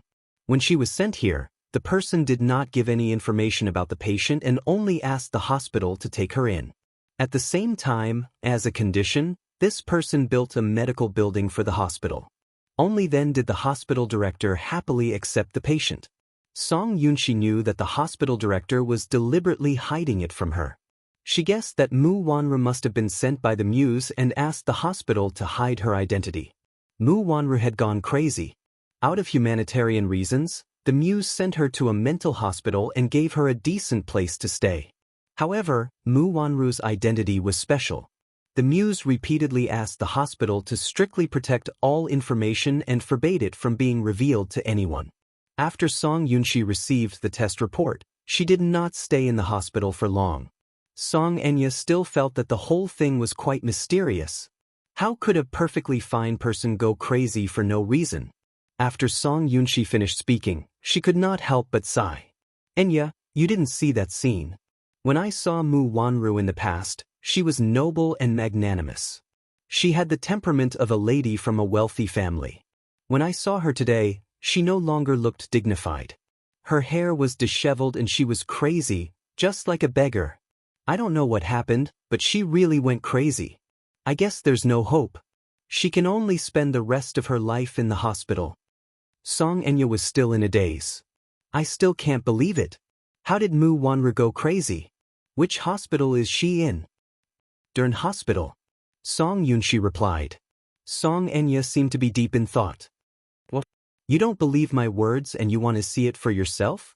Yunxi, pretending to be unhappy. Song Enya hurriedly replied, "No. Brother, listen to yourself. I just a little. I can't believe it. I can't believe it." She. What? Song. It's impossible for a person to go crazy for no reason. She must have been agitated. That's enough. You're so stupid. Don't think too much about those useless things. Song Enya said angrily, "What? Brother, you only know how to make fun of me." Chapter 1535. After sitting in the living room for a while, Song Yunxi went to the study to do some reading. Song Enya, on the other hand, sat on the sofa in a daze for a long time. Has Mu Wanru really gone mad? The hospital was the only provincial psychiatric hospital in the capital. There were many mentally ill patients there. Is Mu Wanru really in there? The next afternoon, Song Enya drove to Den Hospital. When she entered, the security guard stopped her. "Hello, miss. You are..." She panicked for a moment but maintained her composure. "I'm here to visit a patient's family." "Oh, come and register," the security guard instructed. She casually wrote down a name and number on the registration book and was allowed to enter. She walked to the inpatient department. As soon as she stepped through the door, she felt a chill in her bones. The lobby of the inpatient department was extremely spacious, but it gave off an extremely oppressive feeling. The wind that blew from all directions invaded his body, causing him to shudder in fear. She had heard that the psychiatric hospital was a very scary place. Even a mentally healthy person would be driven crazy by the oppressive atmosphere here. This was not a lie at all. It was really too oppressive here. It gave off the feeling of hell on earth. When she reached the third floor, she could even hear several hysterical voices from the end of the long corridor. Song Enya looked over suspiciously. The wards here had a double-layered security design, with a wooden door and a stainless steel railing blocking the outside. A mentally deranged patient was grabbing the stainless steel door and shaking it wildly while screaming. His shrill cries echoed in the corridor, making one feel inexplicably flustered. "How do you do, miss?" The sudden inquiry from behind startled her. She screamed uncontrollably and turned around abruptly, only to see a nurse standing awkwardly at the same spot, looking at her in confusion. "I'm sorry. Did I scare you?" When she saw that it was a nurse from the hospital, she was secretly annoyed at herself for making a fuss over nothing. She immediately calmed herself down and smiled. "I'm sorry. I was a little frightened." "It's all right." The nurse paused and asked carefully, "Miss, who are you looking for?" "It's like this. I'm looking for someone. She's in this hospital. I'm here to visit her." "Okay, may I ask who the patient is? What's your name?" Song Enya looked into her eyes and hesitated for a moment before slowly saying, "Her name is Mu Wanru." "Mu Wanru?" The nurse had a suspicious look on her face. Clearly, she had never heard of this name before. "Wait, I have her photo." Song Enya took out a photo of Mu Wanru from her bag and handed it to her. The nurse took it from her, but the moment her eyes fell on the photo, her expression changed. She immediately returned the photo to the missy and shook her head. "There's no such person here." However, her panicked expression clearly proved that she was lying at this moment. Song Enya, who had studied psychology to a certain extent, observed the nurse's expression and was certain that she had recognized the person in the photo at first glance. She was lying. Chapter 1536. Mu Wanru was clearly in this hospital. However, due to some unspoken regulations, or for the sake of confidentiality, the nurse said that there was no such person in the hospital. Song Enya smiled and said calmly, "I know she's here. I'm her friend. Can you bring me to see her?" "No way." The moment the nurse opened her mouth, she realized that she had misspoken and quickly corrected herself. "Miss, I've already said that there's no such person in this hospital. You mustn't make things difficult for me." "Why would I make things difficult for you when you put it that way?" Song Enya smiled gently. She then slowly reached into her handbag and walked toward the nurse. "I know she's here. I'm here today to visit an old friend. I don't have any other intentions, nor do I have any intention of making things difficult for you." As she spoke, she inched closer to the nurse and carefully took out something wrapped in a stack of letters from her handbag. She then stuffed it into the nurse's hands with a smile in her eyes, expressing her friendliness first. The moment the nurse's hand touched the thick bundle of letters, her heart skipped a beat. "The sky is so thick." She pinched the letter with her fingertips and roughly knew what number was in the letter.